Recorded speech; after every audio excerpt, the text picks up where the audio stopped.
Good afternoon बच्चों। Welcome once again to the magical lectures of MJ star sir.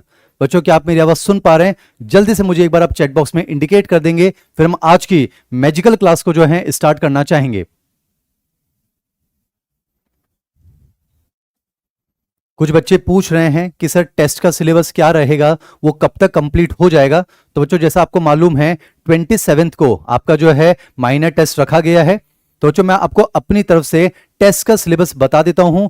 Neural control and coordination complete chapter, chemical coordination and integration जो है वो भी complete chapter आने वाला है। बच्चों, हमारी आज की क्लास को मिलाकर हमारी 3 लेक्चर्स के अंदर जो है endocrine system chapter successfully complete हो जाएगा। तो बच्चों, टेस्ट का सिलेबस मैं आपको बता रहा हूं, आप अपनी तैयारी उस हिसाब से कर सकते हैं, अपने टाइम शेड्यूल को उस हिसाब से मैनेज कर सकते हैं। तो बच्चों, टेस्ट का शेड्यूल मैं आपको काफी पहले बता रहा हूं। Neural control and coordination complete रहेगा और केमिकल कोऑर्डिनेशन एंड इंटीग्रेशन जो है वो कंप्लीट रहेगा। गुड आफ्टरनून बच्चों। चलिए बच्चों, मैं आपका स्वागत करता हूं फिर से एमजे स्टार सर के मैजिकल वर्ल्ड में। बच्चों, हम जो हैं एक बहुत इंपॉर्टेंट टॉपिक डिस्कस कर रहे थे जिसका नाम है केमिकल कोऑर्डिनेशन एंड इंटीग्रेशन। एक बार जल्दी से मैं आपको रिवाइज करवा देता हूं, ध्यान सुनिएगा बच्चों। नर्वस सिस्टम में हम न्यूरॉन की बात करते हैं। अब आपको मेरे साथ कनेक्टेड रहना है। बेहतरीन लेक्चर है बच्चों, हमारी जब तक क्लास चल रही है आप ध्यान से सुनेंगे। आपके मॉड्यूल में हम पेज नंबर 42 पर चल रहे हैं। बाकी आज जो है हम थायराइड ग्लैंड को इजीली कंप्लीट करेंगे और समय रहता है तो बच्चों फिर हम पैराथायराइड ग्लैंड को भी सक्सेसफुली कंप्लीट करना चाहते हैं। मेरे साथ कनेक्टेड रहेंगे, मकसद मां है। आइए शुरुआत करते हैं बच्चों एंडोक्राइन सिस्टम। जल्दी से एक बार उस फ्लोचार्ट पर हम बढ़ते हैं जिस तरह से आपको चैप्टर को रिवाइज करना है। याद कीजिए बच्चों, नर्वस सिस्टम में हम न्यूरॉन की बात करते हैं। न्यूरॉन अलग अलग टाइप के होते हैं, कम से कम एनसीईआरटी वाले याद होनी चाहिए, यूनिपोलर, बाइपोलर एंड मल्टीपोलर। बच्चों, जब भी आप इस चैप्टर को रिवाइज करें, आंख बंद करके इसी अंदाज में आपको सोचना है कि सर ने पढ़ाते समय कैसे पढ़ाया था, तो आपका रिवीजन बहुत ही फास्ट हो जाएगा। आप चैट बॉक्स से थोड़ा दूर हो जाएं, कमेंट सेक्शन से थोड़ा दूर हो जाएं, मेरे साथ कनेक्टेड रहेंगे। बेहतरीन लेक्चर आपके सामने पेश करने जा रहा हूं, ध्यान सुनना बच्चों। नर्वस सिस्टम में हम न्यूरॉन की बात करते हैं। न्यूरॉन अलग अलग टाइप के होते हैं। न्यूरॉन की जान बसी होती है नर्व इम्पल्स में। एंडोक्राइन सिस्टम में हम एंडोक्राइन ग्लैंड्स की बात करते हैं। 8 ऑर्गेनाइज होती हैं, 4 नॉन ऑर्गेनाइज होती हैं और एंडोक्राइन ग्लैंड्स की जान बसी होती है हार्मोन में। अब आपके सामने शब्द आया बच्चों हार्मोन, याद कीजिए हार्मोन के बारे में 4 पॉइंट आपको पता होनी चाहिए। बस मैं हेडलाइन बोल रहा हूं, अंदर की चीज आप सोचेंगे। याद कीजिए बच्चों, हार्मोन की डेफिनेशन मैं आपको थोड़ा सा समय दे रहा हूं, जल्दी से आप रिकॉल करने की कोशिश कीजिए। हार्मोन की definition, non nutrient chemicals which act as intercellular messengers and are produced in trace amount. Hormone का केमिकल नेचर सोचिए बच्चों, ऑफलाइन को ऑनलाइन में आपके सामने पेश करने की एज इट इज कोशिश कर रहे हैं। मेहनत के साथ हमारे साथ कनेक्टेड रहेंगे। हार्मोन का केमिकल नेचर सोचिए बच्चों, या तो वो स्टेरॉइड हो सकते हैं, एमजी टॉप, मिनरलोकॉर्टिकॉइड जैसे एल्डोस्टेरोन, ग्लूकोकॉर्टिकॉइड जैसे कॉर्टिसोल, टेस्टोस्टेरोन, एस्ट्रोजन या फिर एस्ट्राडायोल एंड प्रोजेस्टेरोन। और बेटा जो स्टेरॉइड होते हैं वो फैट सॉल्युबल होते हैं, लिपिड सॉल्युबल होते हैं। याद कीजिए प्रोटीनेशियस जो होंगे वो वाटर सॉल्युबल होंगे। पिट्यूटरी ग्लैंड से जितने भी हार्मोन निकलते हैं वो सारे के सारे बेटा जी प्रोटीनेशियस होते हैं, यानी कि वो वाटर सॉल्युबल होते हैं। पर एक्सेप्शनली आपको याद रखना होगा, आज की क्लास में काम आएगा, जो थायरोक्सिन होता है बेटा, जो आइडोथायरोनिन होता तो वो प्रोटीनेशियस है बेटा। वो टाइरोसिन अमीनो एसिड के मॉडिफिकेशन से बनता है, पर वो एक्सेप्शनली लिपिड सॉल्युबल की तरह काम करता है। तो यहां पर हमने हार्मोन के केमिकल नेचर को देखा। थोड़ा सोचिए बच्चों, हार्मोन की प्रॉपर्टीज मैं आपको बता चुका हूं। हार्मोन बहुत ही ज्यादा रिएक्टिव सब्सटेंस होते हैं, इसलिए उनका प्रोडक्शन हमेशा ट्रेस अमाउंट में होता है। इसलिए बच्चों उनको स्टोर नहीं किया जाता है, जब उनकी जरूरत पड़ती है उनको बनाया जाता है, उनसे काम करवाया जाता है और काम खत्म होते ही उनको जो है डिस्ट्रॉय कर दिया जाता है। That's it. याद कीजिए, यानी कि हम हार्मोन को स्टोर नहीं करते, उनको रीयूज नहीं करते। पर एक्सेप्शन आज काम आएगा बच्चों, थायरोक्सिन, दैट इज आइडोथायरोनिन। बेटा एकमात्र ऐसा हार्मोन है जिसको हम स्टोर करके रखते हैं। स्टोर क्यों करते हैं, कैसे स्टोर करते हैं, आज की क्लास में हम डिस्कस करेंगे। और लास्ट में हार्मोन के बारे में बेहद इंपॉर्टेंट टॉपिक सोचिए बच्चों, मैकेनिज्म ऑफ हार्मोन एक्शन। हम आपको समय देना चाह रहे हैं, आपको हमें रिजल्ट देना होगा। खूब मेहनत करनी बच्चों। टारगेट जो है वो मां है, मिशन एम्स है, मिशन न्यू दिल्ली है। तो बहुत आराम से पढ़ना चाहते हैं। नर्वस सिस्टम में न्यूरॉन की बात करते हैं, न्यूरॉन की जान बसी होती है नर्व इंपल्स में। एंडोक्राइन सिस्टम में एंडोक्राइन ग्लैंड्स की बात करते हैं, 8 ऑर्गेनाइज है, 4 नॉन ऑर्गेनाइज है और एंडोक्राइन ग्लैंड की जान बसी होती है। हार्मोन के बारे में 4 पॉइंट्स हो चुके हैं। हार्मोन की डेफिनेशन हो चुकी है, हार्मोन का केमिकल नेचर हो चुका है, हार्मोन की प्रॉपर्टी हो चुकी है and mechanism of hormone action हो चुका है। अब मैंने आपसे ये कहा था बच्चों कि इस चैप्टर में हमें उन सभी स्ट्रक्चर को पढ़ना है जिनसे हार्मोन का सिक्रेशन होता है। तो वो 8 तो ऑर्गेनाइज एंडोक्राइन ग्लैंड है और 4 नॉन ऑर्गेनाइज एंडोक्राइन ग्लैंड है। और बच्चों नॉन ऑर्गेनाइज एंडोक्राइन ग्लैंड में लीवर के बारे में हम डिस्कशन कर चुके हैं, पिछली क्लास आपको याद होनी चाहिए। ग्रोथ हार्मोन जो है वो बॉडी के ऑलमोस्ट सभी सेल से और मोस्टली लीवर से एक हार्मोन का सिक्रेशन करवाता है जिसको सोमेटोमिडिन कहा जाता है, इंसुलिन लाइक ग्रोथ फैक्टर कहा जाता है, जो ग्रोथ हार्मोन के साथ मिलकर अपने इफेक्ट शो करता है, यानी कि ग्रोथ हार्मोन के सिनर्जिस्टिक होता है। तो बच्चों लीवर का जो एंडोक्राइनल फंक्शन है, जो हार्मोनल फंक्शन है सोमेटोमिडिन, वो हम पहले कवर कर चुके हैं। अब बच्चों हमें जो है ऑर्गेनाइज एंडोक्राइन ग्लैंड्स को पढ़ना है, उसी सीक्वेंस को आज हम कंटिन्यू करते हैं। Pituitary gland along with hypothalamus हम कंप्लीट कर चुके हैं। तो आज मैं आपके सामने the largest endocrine gland of the body that is thyroid gland की शुरुआत करने जा रहा हूं। मेरे साथ कनेक्टेड रहेंगे बच्चों, बेहतरीन लेक्चर है आज का। लेक्चर मेन एग्जाम का एक क्वेश्चन होना चाहिए। तो आइए शुरुआत करते हैं बच्चों, thyroid gland that is the largest endocrine gland. पर हां बच्चों एग्जाम में ध्यान से पढ़ना होता है, अगर पूछा जाए largest gland of the body तो फिर आंसर जाएगा बच्चों लीवर। लार्जेस्ट ग्लैंड जो है बच्चों वो तो लीवर है। लार्जेस्ट ऑर्गन पूछा जाए तो वो स्किन है, पर अगर पूछा जाए लार्जेस्ट एंडोक्राइन ग्लैंड कौन सा है तो फिर आंसर जाएगा बच्चों थायराइड ग्लैंड। तो कोशिश करेंगे थायराइड ग्लैंड आज पूरा होना चाहिए, और समय रहा तो बच्चों हम पैराथायराइड ग्लैंड को भी पढ़ना चाहते हैं, तो मेरे साथ कनेक्टेड रहेंगे। आइए शुरुआत करते हैं thyroid gland, one of the classical lectures of MJ star biology. अब सुनिएगा बच्चों, मैं आपको पढ़ने का तरीका बता चुका हूं। कोई सी भी ग्लैंड हम पढ़ेंगे हम वही 5 पॉइंट पढ़ेंगे। ओरिजिन पढ़ना है, लोकेशन पढ़ना है, स्ट्रक्चर पढ़ना है, हार्मोन उनके फंक्शन पढ़ने और उनके हाइपो और हाइपर सिक्रेशन से होने वाले डिसऑर्डर्स हमें पढ़ने। तो आइए शुरुआत करते हैं बच्चों। थायराइड ग्लैंड मॉडल जो है वो हार्ड फॉर्म में आपको जो है मिल जाएंगे बच्चों, उनकी हार्ड कॉपी जो है वो आपको डिलीवर कर दी जाएगी, परेशान होने की जरूरत नहीं है। उसके बारे में आपको बता दिया जाएगा। फिलहाल आपके सामने एनसीईआरटी ओपन होनी चाहिए, और बायो का जो मॉडल चल रहा है उसमें हम पेज नंबर 42 पर है बच्चों। हेडिंग शुरुआत करता हूं थायराइड ग्लैंड। बच्चों 5 पॉइंट पढ़ने हैं, ओरिजिन, लोकेशन, स्ट्रक्चर, हार्मोन, उनके फंक्शन, डिसऑर्डर। बस एक एक बार बोलेंगे, याद करने की कोशिश करेंगे। आइए शुरुआत करता हूं ओरिजिन। बेटा पिट्यूटरी ग्लैंड का ओरिजिन होता है एक्टोडर्मल, थायराइड ग्लैंड का ओरिजिन होता है बेटा एंडोडर्मल। तो पहला पॉइंट कंप्लीट हो चुका है, थायराइड ग्लैंड का ओरिजिन होता है एंडोडर्मल, खत्म। आइए बात करते हैं लोकेशन। आपको पता है बच्चों हमारी जो थायराइड ग्लैंड होती है वो हमारे नेक रीजन में प्रेजेंट होती है, और नेक रीजन में लैरिंग्स और ट्रैकिया के वेंट्रोलेटरल जंक्शन में प्रेजेंट होती है। जैसे मैंने क्या किया आप देख पा रहे हैं, मैंने अपने लैरिंग्स और ट्रैकिया को एज इट इज निकाला, और ऐसे कैसे मैंने आपके सामने यहां पर डिस्प्ले कर दिया है। बच्चों आप इस डायग्राम में देख पा रहे होंगे, ये जो आपको दिख रहा है बच्चों, मान लेते हैं ये लैरिंग्स वाला पोर्शन है, मान लेते हैं ट्रैकिया है। आप देख पा रहे हैं बच्चों ये लैरिंग्स और ट्रैकिया के जंक्शन का वेंट्रल व्यू है। कैसे पता चल रहा है बच्चों वेंट्रल व्यू है? क्योंकि आपको ट्रैकिया में सी शेप्ड कार्टिलेजिनस रिंग्स दिख रही हैं, और आपको पता है बच्चों ये जो रिंग्स होती हैं ये अपनी डोर्सल सरफेस पर इनकंप्लीट होती हैं। यानी ये व्यू कैसा है बेटा, आप सामने से मुझे देख रहे हैं, मैंने अपने लैरिंग्स और ट्रैकिया को निकाला है और ऐसे कैसे यहां पर जो है आपके सामने प्रिंट कर दिया। तो आप समझिए थायराइड ग्लैंड का ओरिजिन हो जाए। बच्चों मैं आपको टेस्ट का सिलेबस बता चुका हूं, न्यूरल चैप्टर जो है वो पूरा आएगा, एंडोक्राइन सिस्टम चैप्टर जो है वो पूरा आएगा। तो ये 2 चैप्टर आपके टेस्ट के सिलेबस हैं। आइए शुरुआत करते हैं थायराइड ग्लैंड।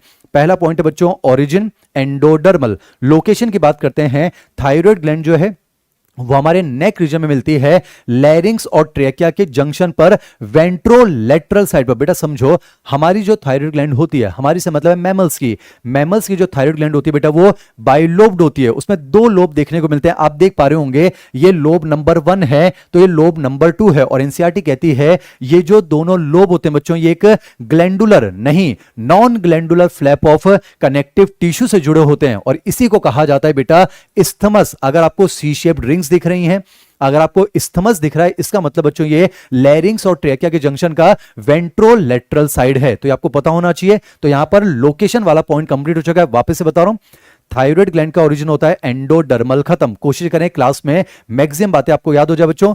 ओरिजिन हो चुका है एंडोडर्मल, लोकेशन हो चुकी है, मैमल्स की जो थायराइड ग्लैंड होती है वो बाइलोब्ड होती है, वो हमारे नेक रीजन में प्रेजेंट होती है, लैरिंग्स और ट्रैकिया के वेंट्रोलेटरल साइड पर प्रेजेंट होती है। ओरिजिन हो चुका है, लोकेशन हो चुकी है। आइए तीसरे पॉइंट की बात करते हैं, दैट इज स्ट्रक्चर। ध्यान सुनिए बच्चों, स्ट्रक्चर वाइज अगर देखा जाए तो हमारी जो थायराइड ग्लैंड होती है बेटा वो बाइलोब्ड होती है, और दोनों लोब जो हैं वो एक non glandular flap of connective tissue से जुड़े होते हैं जिसको इस्थमस कहा जाता है। अब मैंने क्या किया बेटा, ध्यान से देखो, मैंने उसका कट सेक्शन आपके सामने बनाया। आप देख पा रहे हैं, मान लेते हैं ये थायराइड ग्लैंड का लोब नंबर 1 है बच्चों, मान लेते हैं ये लोब नंबर 2 है। आप देख पा रहे हैं दोनों जो हैं वो एक non glandular flap of connective tissue से जुड़े होते हैं, जिसको इस्थमस कहा जाता है। बच्चों, इस्थमस को मैं नॉन ग्लैंडुलर कह रहा हूं, इसका मतलब ये हुआ इस्थमस वाले पोर्शन से किसी भी हार्मोन का सिक्रीशन नहीं होगा। ओरिजिन हो चुका है एंडोडर्मल, लोकेशन आपको याद हो गई, नेक रीजन में लैरिंग्स और ट्रेकिया के जंक्शन पे वेंट्रोलैटरल साइड पर हमारी बाइलोब थायराइड ग्लैंड प्रेजेंट होती है। ओरिजिन हो गया बच्चों,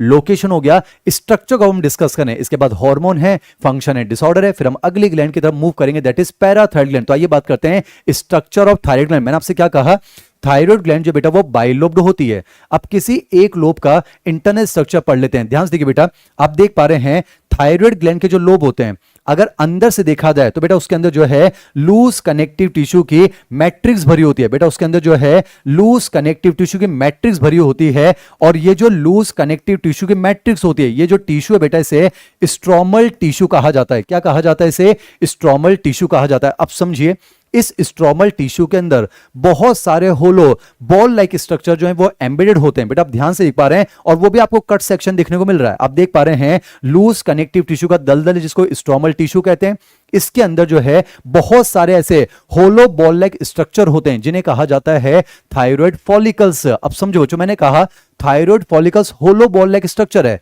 मतलब अंदर कैविटी है, फॉलिकल के अंदर की कैविटी, इसे कहा जाएगा बेटा फॉलिकुलर कैविटी। मैं लिख देता हूं आपके लिए, फॉलिकल के अंदर की जो कैविटी है उसे कहा जाएगा बेटा फॉलिकुलर कैविटी। और इन फॉलिकल के अंदर कुछ ग्लैंडुलर सेल्स होते हैं, तो इन्हें कहा जाएगा बेटा फॉलिकुलर सेल।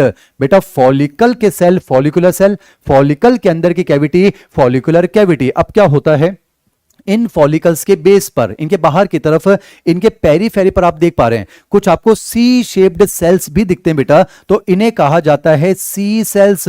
चूंकि ये फॉलिकल की पेरीफेरी पर हैं, तो इन्हीं को कहा जाता है बेटा पैराफॉलिकुलर सेल, इन्हें कहा जाता है पैराफॉलिकुलर सेल। तो बच्चों यहां पर स्ट्रक्चर वाला पोर्शन कंप्लीट हो चुका है। एक बार जल्दी से ऑब्जर्व कर लीजिए, कोशिश कीजिए मैक्सिमम बातें क्लास के दौरान ही आपको याद हो जानी चाहिए।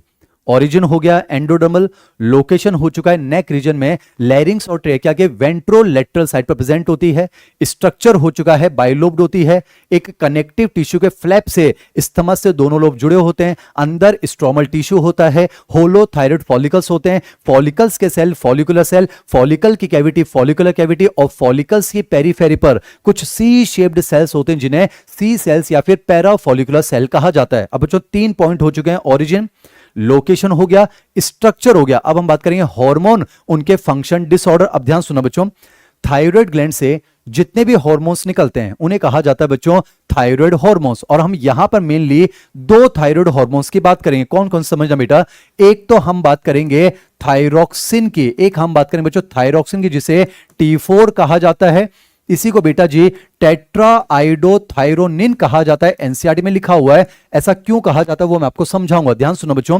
मैं आपको बता रहा हूं, ओरिजिन हो गया, लोकेशन हो गया, स्ट्रक्चर हो गया। अब हार्मोन, उनके फंक्शन और डिसऑर्डर पढ़ने, तो सुनना, थायराइड ग्लैंड से जितने भी हार्मोन निकलते हैं उन्हें बेटा थायराइड हार्मोन कहा जाता है। हम मेनली यहां पर 2 थायराइड हार्मोन्स की बात करेंगे, ध्यान सुनिएगा। जो फॉलिकुलर सेल हैं ये तो बनाते हैं एक आयोडाइज्ड प्रोटीनेशियस हार्मोन जो कि थायरोक्सिन है, इसके बारे में अभी डिटेल में बात करेंगे। पर बेटा ये जो सी सेल्स होते हैं, ये जो पैराफॉलिकुलर सेल होते हैं, ये एक नॉन आयोडाइज्ड प्रोटीनेशियस हार्मोन बनाते हैं जिसे थायरोकैल्सिटोनिन कहा जाता है। बेटा इसे कहते हैं थायरोकैल्सिटोनिन, या शॉर्ट में कैल्सिटोनिन, या फिर शॉर्ट में इसको टीसीटी लिखा जा सकता है। अब ध्यान से देखिए बेटा, थायराइड ग्लैंड से हम मेनली 2 थायराइड हार्मोन्स की बात करेंगे, दोनों के दोनों प्रोटीनेशियस हैं बच्चों, चाहे वो थायरोक्सिन हो प्रोटीनेशियस है, चाहे वो थायरोकैल्सिटोनिन वो भी प्रोटीनेशियस है। पर फर्क सुनिएगा, थायरोक्सिन जो होता है वो आयोडाइज्ड होता है, बेटा इसमें आयोडीन देखने को मिलेगा, जबकि थायरोकैल्सिटोनिन ये है नॉन आयोडाइज्ड होता है। अब समझे बच्चों, आज के इस लेक्चर में मेनली जब मैं थायराइड ग्लैंड की बात करूंगा तो मैं थायरोक्सिन को लेकर चर्चा करूंगा। बेटा थायरोकैल्सिटोनिन मैं आपको समझाऊंगा पैराथायराइड ग्लैंड के साथ, तो ये उस समय ध्यान रखिएगा। थायरोकैल्सिटोनिन जो है वो parafollicular cell of thyroid gland से निकलता है, जो कहीं ना कहीं कैल्शियम को रेगुलेट करेगा, तो इसकी बात हम करेंगे बाद में। अब हम बात करेंगे सिर्फ और सिर्फ थायरोक्सिन के बारे में, उसके फंक्शन पढ़ेंगे, उसके डिसऑर्डर्स पढ़ेंगे, फिर ये ग्लैंड कंप्लीट हो जाएगी। आइए बात करते हैं थायरोक्सिन के बारे में। अब ध्यान सुनना बेटा, पहले तो मैं आपको थायरोक्सिन के बारे में कुछ बातें बताना चाहूंगा। सुने, थायरोक्सिन एकमात्र ऐसा हार्मोन है जिसको स्टोर किया जाता है। पहले तो समझे बच्चों, थायरोक्सिन को स्टोर क्यों किया जाता है, रीजन समझिएगा। क्योंकि थायरोक्सिन की जरूरत हमें 24 घंटे पड़ती है। बेटा ऑक्सीटोसिन की जरूरत 24 घंटे थोड़ी ना पड़ती है। जब मिल्क का इजेक्शन करवाना होता है तब ऑक्सीटोसिन की जरूरत पड़ती है। जब चाइल्ड की डिलीवरी करवानी होती है तब ऑक्सीटोसिन की जरूरत पड़ती है। जब वाटर का रीअब्जॉर्प्शन करवाना होता है तो एडीएच की जरूरत पड़ती है, समझें। पर थायरोक्सिन की जरूरत हमें 24 घंटे पड़ती है। इसका रीजन समझिए बच्चों, 24 घंटे हमारी बॉडी के सेल्स को जिंदा रहना है, 24 घंटे उनको एनर्जी बनानी है, 24 घंटे उनको मेटाबॉलिज्म करना होगा, चाहे वो एक्टिव सिचुएशन में हो चाहे वो रेस्टिंग कंडीशन हो। बेटा उनको जो है मेटाबॉलिज्म तो करना होगा, यानी उन्हें बीएमआर को रेगुलेट करना होगा। बीएमआर का मतलब अभी मैं आपको समझाऊंगा, फिलहाल समझें। बीएमआर को रेगुलेट करना जरूरी है और बेटा बीएमआर का रेगुलेशन कौन करता है, थायरोक्सिन करता है। तो 24 घंटे आपको मेटाबॉलिज्म करना है, 24 घंटे आपको बीएमआर को रेगुलेट करना है, तो 24 घंटे आपके पास थायरोक्सिन होना चाहिए। और आपने देखा बेटा थायरोक्सिन को बनाने के लिए आयोडीन की जरूरत पड़ती है। अब सोचिए, कल को मान लेते हैं आपके शरीर में आयोडीन कम हो जाए, क्योंकि आयोडीन मोस्टली हमें सॉल्ट से मिल रहा है। बेटा समझिए, कल को मान लेते हैं आयोडीन कम हो जाएगा तो थायरोक्सिन का प्रोडक्शन तो कम हो जाएगा। थायरोक्सिन का प्रोडक्शन कम हो जाएगा तो बीएमआर का रेगुलेशन प्रॉपर्ली नहीं हो पाएगा, मेटाबॉलिज्म अफेक्ट हो सकती है, डेथ भी तो हो सकती है। तो बॉडी क्या करेगी, कम से कम इतना थायरोक्सिन स्टोर कर लो कि अगले 3-4 महीने तक अगर आयोडीन ना भी मिले तो इतना थायरोक्सिन आपकी बॉडी में होगा ताकि आपकी बीएमआर को रेगुलेट किया जा सके। तो ध्यान रखिएगा, थायरोक्सिन को स्टोर क्यों करना पड़ता है वो मैंने आपको बताया। थायरोक्सिन को स्टोर करेंगे कैसे वो थोड़ी देर में मैं आपको समझाऊंगा, अब समझना। बेटा थायरोक्सिन को एनसीईआरटी कहती है टेट्रा आयोडोथायरोनिन कहा जाता है। तो इसको समझाने के लिए मेडिकल कॉलेज की थोड़ी एक्सप्लेनेशन मैं आपको समझाता हूं, मेरे साथ कनेक्टेड रहिएगा। ध्यान सुनिए बेटा, पहली बात तो समझते हैं, मैं यहां बना देता हूं। मान लेते हैं ये हमारा थायराइड फॉलिकल है। ध्यान सुनना बेटा, थायराइड फॉलिकल के अंदर इस तरह से क्या है, फॉलिकुलर सेल है और अंदर एक कैविटी है, फॉलिकुलर कैविटी। मैंने आपसे क्या कहा, ये जो फॉलिकुलर सेल है बेटा यही बनाते हैं थायरोक्सिन यानी T4। इसी को बेटा टेट्रा आयोडोथायरोनिन कहते हैं। थोड़ा मेडिकल कॉलेज का एक्सप्लेनेशन ध्यान सुनेगा बेटा। ये जो फॉलिकुलर सेल होता है ना बेटा, ये टी सीरीज के बहुत सारे हार्मोन बनाते हैं। बेटा ये जो फॉलिकुलर सेल होते हैं ये टी सीरीज के बहुत सारे हार्मोन बनाते हैं। जैसे कि बेटा इनसे T1 हार्मोन बनता है, इनसे T2 हार्मोन बनता है, इनसे T3 हार्मोन बनता है, इनसे T4 हार्मोन बनता है। और एक चीज समझिएगा, ये सारे के सारे प्रोटीनेशियस होते हैं, अमीनो एसिड डेरिवेटिव होते हैं। बेटा ये टायरोसिन अमीनो एसिड से बनते हैं। जैसे मैं आपको समझाता हूं, ये फॉलिकुलर सेल क्या करते हैं बेटा, मान लेते हैं ये टायरोसिन अमीनो एसिड है। कंसेप्ट को समझिए, टायरोसिन अमीनो एसिड पर अगर एक आयोडीन एटम अटैच कर दिया जाए, टायरोसिन अमीनो एसिड पर एक आयोडीन अटैच किया तो इसका नाम हो जाएगा बेटा मोनोआयोडोटायरोसिन, और इसी को कहा जाता है T1 हार्मोन।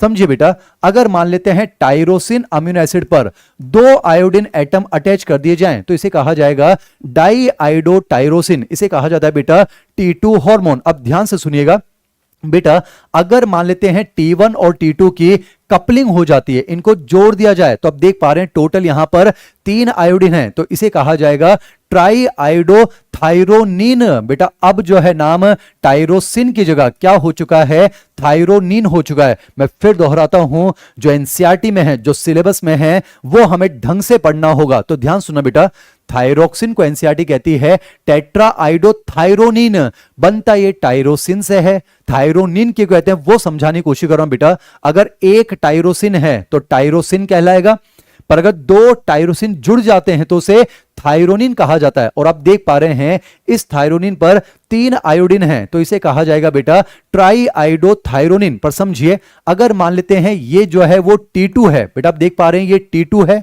ये भी T2 है, अगर 2 T2 को कपल कर दिया जाए तो अब ये बन जाता है T4, ये बन जाता है बेटा T4, जिसे कहा जाता है टेट्रा आयोडोथायरोनिन। क्या कहा जाता है बेटा, टेट्रा आयोडोथायरोनिन, और इसी को कहा जाता है थायरोक्सिन।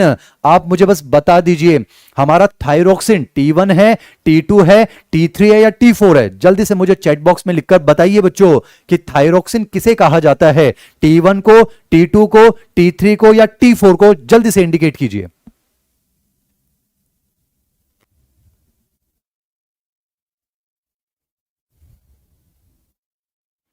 थायरोक्सिन किसे कहा जाता है वो बताइए, T1 को, T2 को, T3 को या T4 को?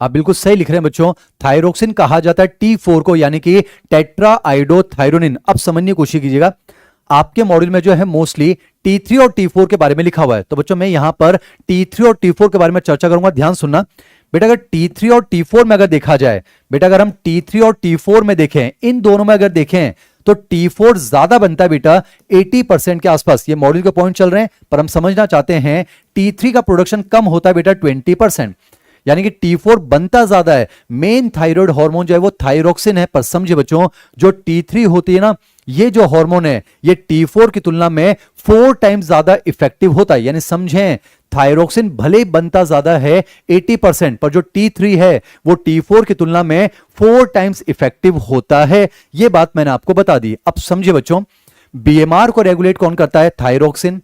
तो हमें तो थायरोक्सिन को स्टोर करना है।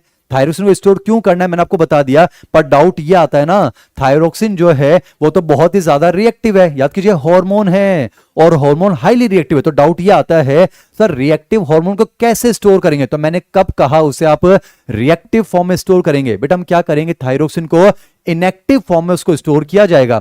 और उसको इनएक्टिव कैसे किया जाता है, मैकेनिज्म मैं आपको समझाता हूं। बेटा आप देखो, ये जो फॉलिकुलर सेल है इसमें T3 बना, इसमें T4 बना। हमें स्टोर किसको करना है? थायरोक्सिन को, यानी T4 को। तो क्या होता है बेटा, ये जो T3 है ये T4 के साथ जोड़ दिया जाता है। और बेटा समझें, जैसे T3 की T4 के साथ कपलिंग होती है, जो T4 होता है वो इनएक्टिव हो जाता है। और ये जो T3 और T4 का जो मिक्सचर बनता है, इसी को कहा जाता है बेटा थायरोग्लोबुलिन। यानी व्हाट इज थायरोग्लोबुलिन?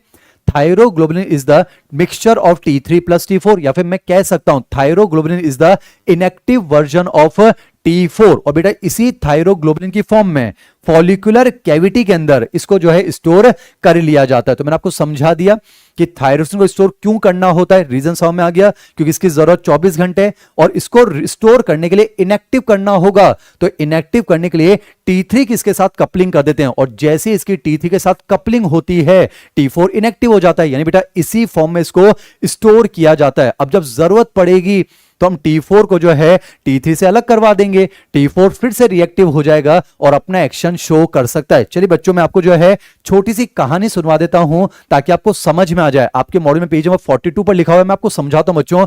मकसद जो है वो मां तक जाना है, मुस्कुराहट के साथ आपको चीज याद हो जानी चाहिए। तो मॉड्यूल की 2-3 लाइनें मैं आपको जल्दी से याद करवाता हूं, ध्यान सुनो बच्चों। मान लेते हैं बेटा T3 जो है वो लड़की है, समझने की कोशिश करते हैं बच्चों।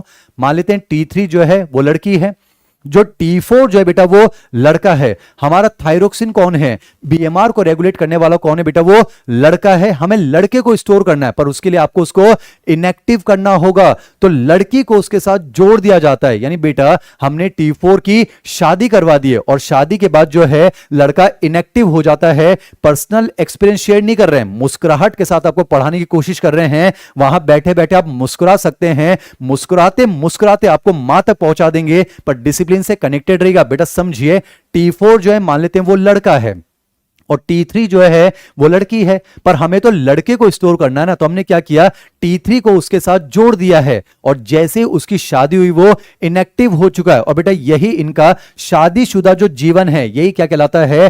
थायरोग्लोबुलिन। बेटा इसी फॉर्म में जो है T4 को स्टोर किया जाता है। अब कहानी को ध्यान से सुनिएगा। मान लेते हैं दूर कहीं कोई टिश्यू है, कहानी सुनिए बच्चों, आपको क्लास में याद हो जाएगा। मान लेते हैं दूर कहीं कोई टिश्यू है, वो चिल्ला रहा होगा कि थायरोक्सिन चले आओ। थायरोक्सिन क्या कहेगा? क्यों चले आएंगे? तो वो टिश्यू क्या कहेगा? अरे समझो, हमें जिंदा रहना है, हमें मेटाबॉलिज्म करना है, हमें बीएमआर रेगुलेट करनी है। और हमने मोहल्ले में इंक्वायरी की तो पता चला कोई थायरोक्सिन नाम का हार्मोन है जो बीएमआर को रेगुलेट करता है। तो जल्दी से एक काम करो, थायरोक्सिन चले आओ। थायरोक्सिन क्या कहेगा? हम नहीं आ सकते हैं। थायरोक्सिन क्या कहेगा? हम नहीं आ सकते हैं। टिश्यू बोलेगा क्यों नहीं आ सकते? वो क्या बोलेगा? हम नहीं आ सकते हैं, हमारी वाइफ हमको छोड़ती नहीं है। आप देख पा रहे हैं जो T3 है वो T4 के साथ चिपकी हुई है। तो जैसे ये बात कहता है, टिश्यू का दिमाग खराब हो जाता है। टिश्यू क्या कहता है? अरे तुम ये क्या बात कह रहे हो? क्या तुम अपनी वाइफ के दामन में छुपे रहोगे? तुम अगर नहीं आओगे तो हमारी बीएमआर को रेगुलेट करेगा। हम तुमको वार्निंग दे रहे हैं थायरोक्सिन, जल्दी से चले आओ। थायरोक्सिन कहता है हम नहीं आ सकते हैं, T3 हमारे साथ चिपकी हुई है, हम इनएक्टिव हो चुके हैं। तो टिश्यू का दिमाग खराब बच्चों। तो टिश्यू कहता है रुको बेटा, अभी तुम्हारी कंप्लेन करते हैं, तुम्हारे तुम्हारे मास्टर जी से। और थायराइड ग्लैंड का मास्टर ग्लैंड कौन है? Pituitary gland. मकसद है मुस्कुराहट के साथ आपको याद हो जाना चाहिए। तो बेटा समझिए, टिश्यू पिट्यूटरी से क्या कहता है? अरे देखिए ना मास्टर जी, आपको तो पता है हमें जिंदा रहना है, हमें एनर्जी चाहिए, मेटाबॉलिज्म करना है, बीएमआर रेगुलेट करनी है। तो पिट्यूटरी कहता है उसमें क्या दिक्कत है? बीएमआर को रेगुलेट करने का काम थायरोसिन करता है, उसे बुला लो। अरे टिश्यू कहता है मास्टर जी हम कब से उसको बुला रहे हैं, वो क्या कह रहा है? अरे वो ये कह रहा है हमारी बीवी हमको नहीं छोड़ती है, हम इनएक्टिव हो चुके हैं, हम नहीं आ सकते हैं, ऐसे तो हम परेशान हो जाएंगे। तो मास्टर जी कहते हैं परेशान मत हो, हम उससे बात करते हैं। तो समझना, पिट्यूटरी थायराइड ग्लैंड से क्या कहती है? अरे ओ थायरोक्सिन तुम क्यों नहीं जाते हो? थायरोक्सिन कहता है अरे कैसे चले जाएंगे मास्टर जी, आप देखो तो सही, ये जो T3 हमारे साथ चिपकी हुई है, हमारी बीवी हमें इनएक्टिव कर चुके हैं, हमें नहीं जाने देगी। पिट्यूटरी का दिमाग खराब हो जाता है, हमसे बहस करता है, रुको बेटा अभी तुम्हारा जो है तलाक करवाते हैं। क्या करवाते हैं? तलाक करवाते हैं। और पिट्यूटरी ने भेज दिया तलाक स्पेशलिस्ट हार्मोन। क्या भेजा है बच्चों? तलाक स्पेशलिस्ट हार्मोन, यानी कि थायराइड स्टिमुलेटिंग हार्मोन। मकसद जो है वो मां है, मुस्कुराहट के साथ पढ़ना। आप देख पा रहे हैं बच्चों, पिट्यूटरी ने क्या भेज दिया है? तलाक स्पेशलिस्ट हार्मोन, यानी कि थायराइड स्टिमुलेटिंग हार्मोन। इस TSH की वजह से T3 जो है अब वो T4 से अलग हो जाएगी। और जैसे T4 अलग हुआ, वो तो ब्लड की मदद से कहां पहुंचेगा? टिश्यू के पास। और टिश्यू से क्या कहेगा कि तुमने पुकारा और हम चले आए। टिश्यू कहेगा अरे थायरोक्सिन तुमको थोड़ी ना बुलाया था। थायरोक्सिन का दिमाग खराब, अरे तब से चिल्ला रहे हो कि थायरोक्सिन चले आओ, थायरोक्सिन चले आओ, अब हम आ गए हैं, तो क्या कह रहे हो? तुमने हमें नहीं बुलाया, साफ साफ बताओ। टिश्यू कहता है अरे किसको डराते हो, हमें तुम्हारी औकात मालूम है थायरोक्सिन, हमें मालूम है, बस तुम बनते ज्यादा हो, पर तुम्हारी जो वाइफ है वो तुमसे 4 गुना ज्यादा इफेक्टिव है। बेटा T3 जो है वो T4 से 4 गुना ज्यादा इफेक्टिव है। थायरोक्सिन का दिमाग खराब, ये क्या बदसलूकी है, ये क्या बदतमीजी है, तब से चिल्ला रहे हो थायरोक्सिन चले आओ, थायरोक्सिन चले आओ। तुम्हारे चक्कर में तलाक स्पेशलिस्ट हार्मोन ने, थायराइड स्टिमुलेटिंग हार्मोन ने हमारा तलाक करवा दिया है। T3 हमसे अलग हो गई है और अब तुम हमारी लुगाई पर, हमारी बीवी पर बुरी नजर डालते हो। साफ साफ बताओ टिश्यू, तुम्हें हम चाहिए कि हमारी बीवी चाहिए? टिश्यू बोलता है अबे डराता किसको है, तुम्हारी बीवी चाहिए। थायरोक्सिन का दिमाग खराब। थायरोक्सिन बोलता है तुम्हें T3 चाहिए। रुको बेटा एक बात बताओ, हमारे अंदर कितने आयोडीन? 4 आयोडीन। हमारी बीवी में कितने आयोडीन? 3 आयोडीन। तुम्हें हमारी बीवी चाहिए, लो हमने एक आयोडीन निकाल दिया और हम खुद बन गए अपनी बीवी। तो बहुत शानदार, मॉडल में लिखा हुआ है टिश्यू में पहुंचकर T4 जो है वो T3 में कन्वर्ट हो जाता है। ये बात कहां लिखी हुई है? उम्मीद करता हूं कहानी याद रहेगी बच्चों आपके मॉड्यूल में। मैं आपको बता देता हूं, हम पेज नंबर 42 पर है बच्चों। पेज नंबर 42 पर नीचे की तरफ देखते हैं, वहां लिखा हुआ है T3 एंड T4। मैं पढ़कर बता रहा हूं, ध्यान सुनेंगे। लिखा हुआ है T3 and T4 are the derivative of tyrosine amino acid. फिर लिखा हुआ बेटा सिक्रीशन ऑफ T4 हार्मोन, यानी कि husband, the secretion of husband is comparatively more than T3। The secretion of husband is more than wife, but T3 hormone is 4 times more effective than T4 hormone. इसीलिए लिखा हुआ है therefore T4 changes into T3 on reaching in the target tissue। तो उम्मीद करता हूं ये चीज आपको याद रह जानी चाहिए। तो बच्चों यहां पर हमने ओरिजिन की बात हो गई, लोकेशन की बात हो गई। आपकी मुस्कुराहट हमारे लिए बहुत कीमती है, हमारे साथ कनेक्टेड रहेंगे। ओरिजिन हो चुका है एंडोडर्मल, लोकेशन आपको याद हो गई होगी, स्ट्रक्चर वाला पोर्शन कंप्लीट हो चुका है, हार्मोन्स के नाम हो चुके हैं। अब जो है 2 हार्मोन्स की बात करनी है, एक थायरोक्सिन और एक थायरोकैल्सिटोनिन। थायरोकैल्सिटोनिन की बात करूंगा मैं पैराथायराइड ग्लैंड के साथ। तो फिलहाल हम बात करना चाह रहे हैं सिर्फ और सिर्फ फंक्शन ऑफ थायरोक्सिन, और उससे संबंधित जो है डिसऑर्डर हम डिस्कस करेंगे। तो बच्चों मैं आपको 30 सेकंड का समय दे रहा हूं, एक बार इसको आप ऑब्जर्व कर लीजिए, फिर हम बात करते हैं फंक्शंस ऑफ थायरोक्सिन।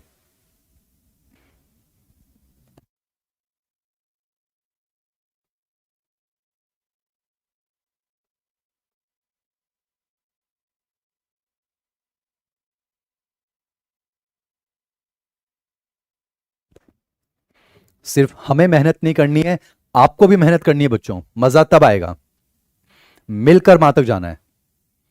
मन में बहाने ना रखें, मन में कोई एक्सक्यूज ना रखें। मां तक जाना है तो पढ़ना ही पड़ेगा एट एनी कॉस्ट। तो बहाने नहीं बनाने, पढ़ना है।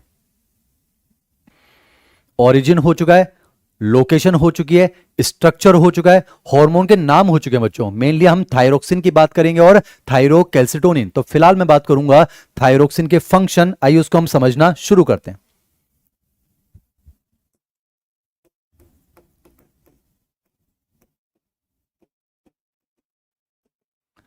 आइए बात करते हैं बच्चों फंक्शंस ऑफ थायरोक्सिन। पहला फंक्शन मैं आपको समझाता हूं, ये हमारी बीएमआर को रेगुलेट करता है। बीएमआर की फुल फॉर्म तो सबको मालूम है बच्चों, बेसल मेटाबॉलिक रेट।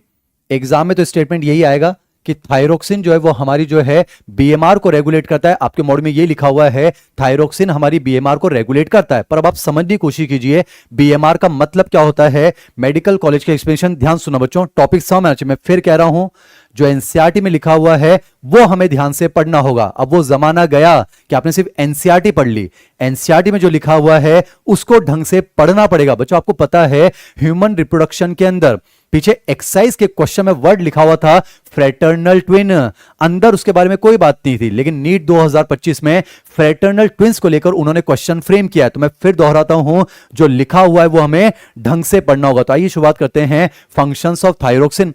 बच्चों थायरोक्सिन के फंक्शन पढ़ने हैं, डिसऑर्डर पढ़ने, फिर हम नेक्स्ट ग्लैंड की तरफ मूव करेंगे। आइए बात करते हैं फंक्शन ऑफ थायरोक्सिन, इसको समझें। पहला फंक्शन आपको याद रखना है, थायरोक्सिन जो होता है वो बेटा हमारी बीएमआर को रेगुलेट करता है। स्टेटमेंट तो ये आएगा thyroxine regulates basal metabolic rate. पर अब समझें बीएमआर का मतलब क्या होता है, the rate of metabolism of a cell during resting condition. बेटा बेसल का मतलब होता है बेसिक कंडीशन। समझने की कोशिश कीजिए, कॉलेज में भी आपको तकलीफ नहीं आएगी। हम इसी सोच के साथ पढ़ाते हैं कि एक एक बच्चा कॉलेज पहुंच सकता है। ध्यान सुनिएगा, बीएमआर की फुल फॉर्म तो पता है बेसल मेटाबॉलिक रेट, पर बीएमआर कहते किसे, उसे समझिए, उसे फील कीजिए। The rate of metabolism of a cell during basic condition. बेटा बेसिक का मतलब होता है रेस्टिंग कंडीशन। जैसे मान लेते हैं अभी आप आराम से बैठे होंगे तो अभी भी तो आपके बॉडी के सेल में मेटाबॉलिज्म चल रहा है। बेटा ऐसा थोड़ी ना होता है कि जब हम सो जाते हैं हमारे सेल मर जाते हैं, जब हम जागते हैं हमारे सेल जिंदा हो जाते हैं। ऐसा नहीं है बेटा, रेस्टिंग कंडीशन में भी, बेसिक कंडीशन में भी आपके सेल जिंदा तो हैं।